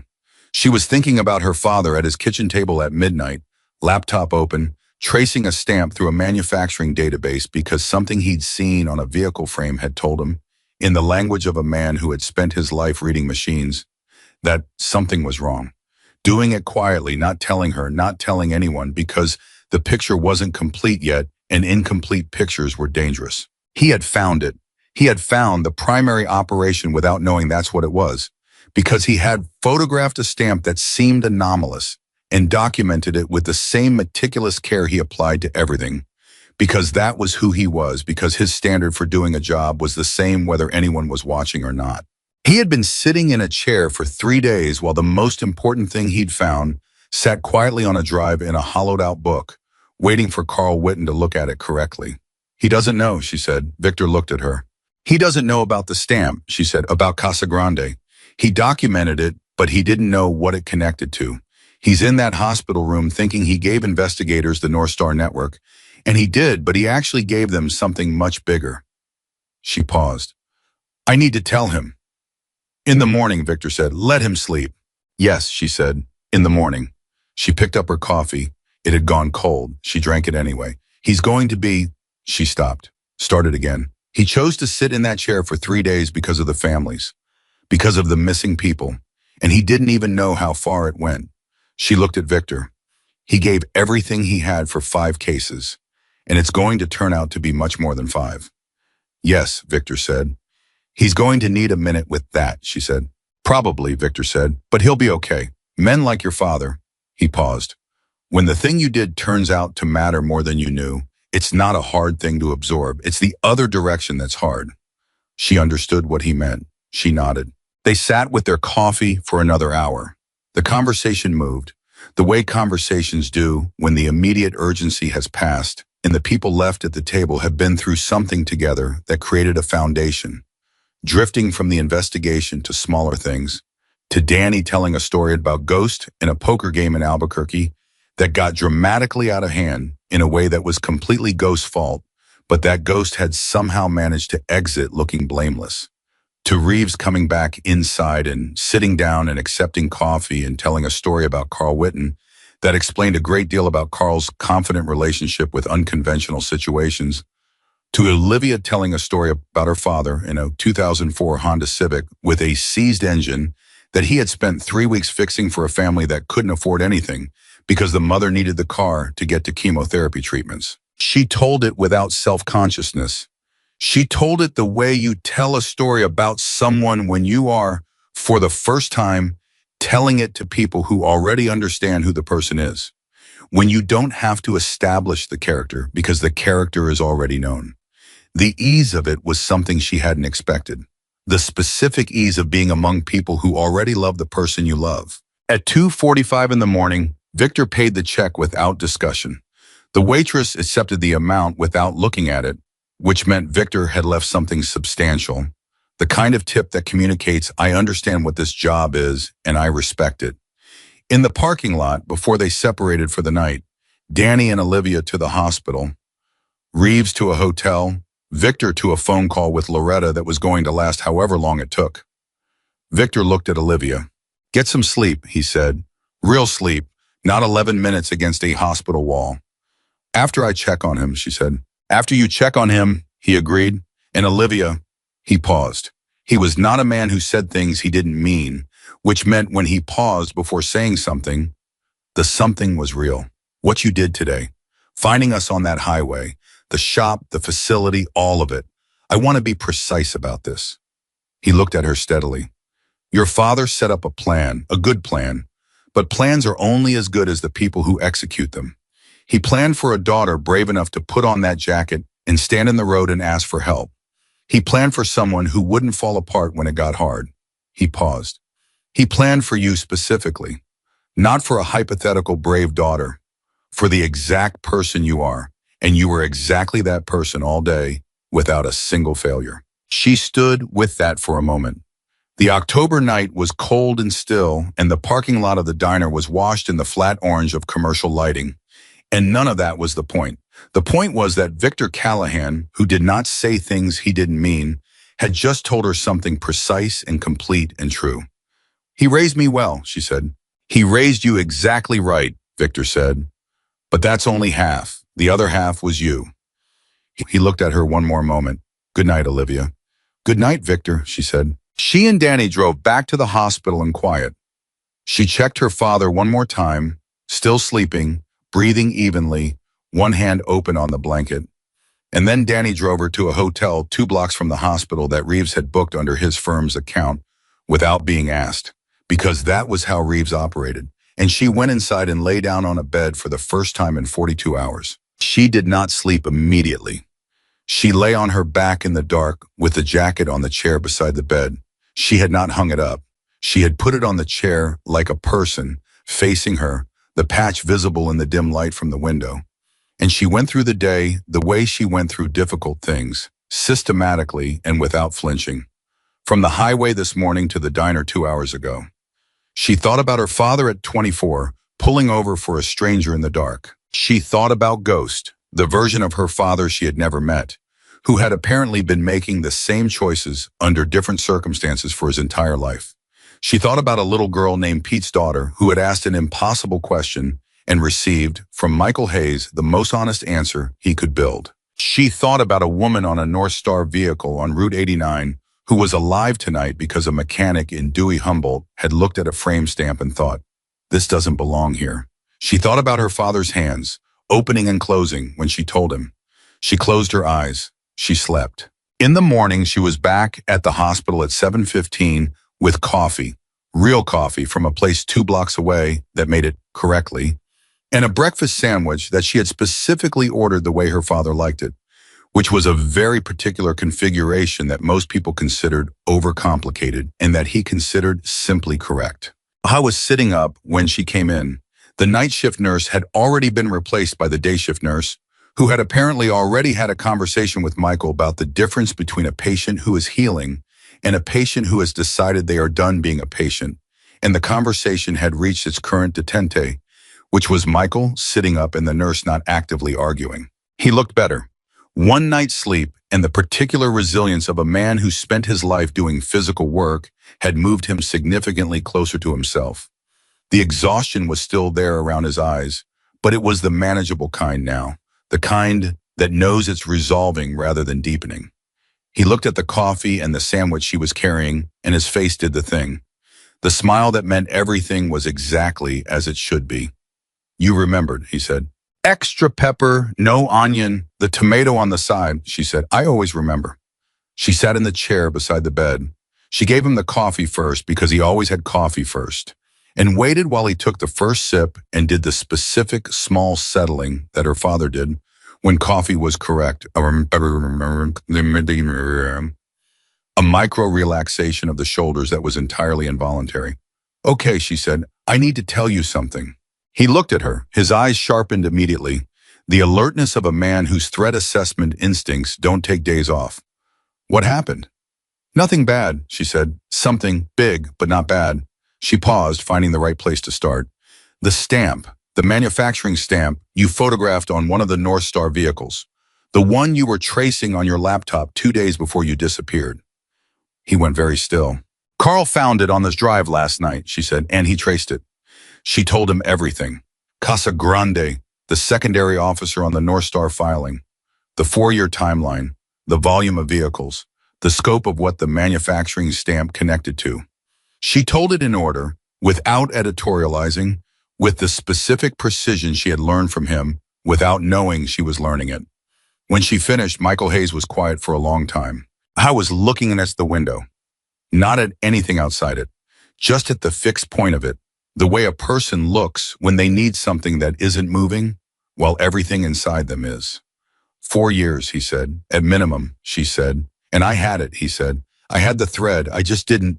He stopped. I didn't know what I was holding. You documented it anyway, she said, because something was off, because it didn't belong. She looked at him. You documented it because that's what you do. You look at something until you understand exactly what it is. And if you can't understand it yet, you preserve it until someone else can. He looked at her. That's what Carl said, she said quietly. He said you built a chain of custody that a federal prosecutor would cry over. He said you documented that stamp with the same precision as everything else on the drive. He said without that photograph, the Casa Grande connection stays hidden, possibly for years. Michael was quiet. She could see him processing. Not the information. He had absorbed the information in the first 60 seconds, processing the weight of it. The specific heaviness of understanding that the thing you did in a room alone, under pressure, for reasons you believed in, turned out to matter in dimensions you didn't have the full picture of. His eyes got bright. He looked away from her. His jaw worked once. She reached over and put her hand on his arm. She didn't say anything. She just held her hand there, the same thing he had done for her whole life, when words weren't the right tool. He put his hand over hers. They sat like that for a full minute without talking. Then he cleared his throat. He looked back at her. His eyes were clear again. The bright had resolved into something settled and permanent. The specific look of a man who now knows exactly how much the decision he made was worth and is storing that knowledge somewhere deep and load-bearing. Loretta, he said, is she? She's moving on Casa Grande today, Olivia said. She called Victor at 6 this morning. She said the suspect from last night's intercept confirmed enough of the Casa Grande connection to support a warrant. Combined with Carl's documentation from the drive, they have what they need. She paused. She said to tell you, she stopped, pressed her lips together once. She said to tell you that in 20 years of this work, she has never received civilian-generated evidence of this quality. She said she wished half the trained investigators she worked with had your instincts for documentation. Michael looked at the wall for a moment. Then he laughed. The half-laugh, half-something-else sound, the one she had first heard in the truck coming back from the facility. But different this time, lighter, the sound of a man who has set something down so completely that even the memory of the weight is becoming available material for something close to joy. Tell her I was just fixing cars, he said. She'll know what that means, Olivia said. Good. She watched him eat the breakfast sandwich with the methodical appreciation of someone who has spent 3 days not eating well, and she drank her coffee, and the hospital room was quiet around them in the good way. Victor arrived at 9. He came alone. Danny was somewhere handling the logistics of getting 18 motorcycles and their riders reorganized for the ride home, now delayed by 2 days from the original plan and delayed without a single complaint from any of the 18. He came in and looked at Michael, and Michael looked at him, and the 22 years that had been between them contracted to something that no longer had the specific weight of absence that had been renegotiated in the last 24 hours into something else. Not the same as it was before, but not nothing. Something new built on the same foundation. You look better, Victor said. You still look old, Michael said. Distinguished, Victor said, sitting down. We've been over this. You went gray in 1998, Michael said. I have a very specific memory of it. Nobody asked for your memory, Victor said. Olivia looked between them. She looked at two men in their 50s who had not seen each other in 22 years and were talking to each other exactly the way they must have talked in 93 and 94 and 95, in the years when this was just the normal grammar of their relationship. And she understood that some things do not actually change. They go dormant. They wait. And when the right conditions return, they pick up at the exact pitch they left. I want to ask you something, Michael said to Victor. The tone shifted. Still him, still the same, but the lighter layer peeled back a little to something more direct. Today, when Olivia came to you on the highway. Yeah, I've been thinking about it all night, Michael said. I planned it. I planned for her to find the chapter. I planned for her to show the jacket and say the name. But planning something and having it work are very different problems, and I had no way to know. He stopped. I was sitting in that building for 3 days running probability, and the thing I couldn't calculate was you. Whether you'd still be the person I knew. Whether 22 years in me leaving had. He looked at Victor steadily. I needed to know it still worked the way I built it. Victor looked at him for a moment. Then he said, your daughter stepped in front of 18 motorcycles on Route 89 and said ghost name. And you're asking me if it still worked. Michael was quiet. It worked, Victor said. It's always going to work. That's not a conditional. He paused. You knew that. You put her in that jacket and wrote that note because you knew. I knew you, Michael said. I wasn't sure about the rest. The rest has been riding together for 31 years, Victor said. When Danny heard the name, he was off his motorcycle before I finished turning around. He paused. Ghost doesn't leave. Not really. The road name sticks because the person sticks. He looked at Michael. You've been a brother the whole time. You just weren't here. Michael looked at him. Then he looked at Olivia. Then he looked at the window, and his jaw was tight for a moment. And then it wasn't. And what replaced the tightness was something open and quiet and very old. The expression of a man who decided 22 years ago what he believed and has lived according to that decision every day since, and is now in a hospital room in Prescott, receiving the final confirmation that the decision was right on every axis he could have hoped for. Okay, he said. Okay, Victor said. 3 days later, the federal operation at the Casa Grande facility resulted in 14 arrests and the recovery of evidence connected to 11 missing persons cases across 4 states. 3 of those cases were closed that week with information that families had been waiting years to receive. The remaining 8 became active investigations with more substantive leads than they had previously had at any point in their history. Loretta Cross gave a statement to federal investigators that cited the evidence chain provided by Michael Hayes as the foundation of the entire operation. She described it, in the specific, careful language of official documentation, as an example of civilian cooperation that demonstrated exceptional precision and foresight under extraordinarily difficult conditions. In the unofficial conversation she had with Victor 2 days after the arrests, she used the word remarkable, and then she said it again. And Victor told her Michael had said he was just fixing cars. And Loretta laughed and said some mechanics are better at their job than most people are at anything. Michael Hayes was discharged from the hospital on the 3rd day. His ribs would take 6 weeks to heal completely. The concussion cleared in 4 days. He went back to Dewey Humboldt with Olivia driving his truck, which Danny had collected from the impound, where the county had towed it off Route 69, and returned to the shop with a note that said only, "Runs fine, don't push it above 70. Michael read the note and smiled and did not explain it to Olivia. She did not ask. Some things are understood without translation. The shop reopened 2 weeks later. The first customer was a woman named Rosa, who had a 2007 Camry with a cooling system issue that Michael diagnosed in 11 minutes and repaired in under 2 hours, and charged her 2/3 of the standard rate because she was raising 3 kids alone, and he had done the math without her knowing he was doing it.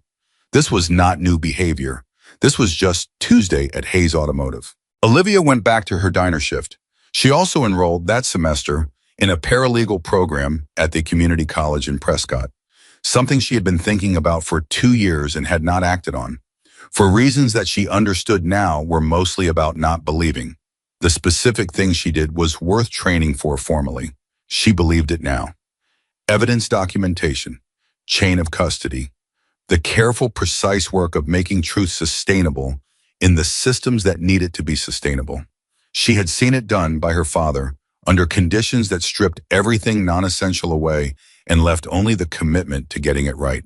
She knew what she wanted to do. Victor and the chapter rode through Dewey Humboldt 6 weeks after the hospital. They did not announce they were coming. They just came, the way people come when they belong somewhere, without needing an invitation to confirm it.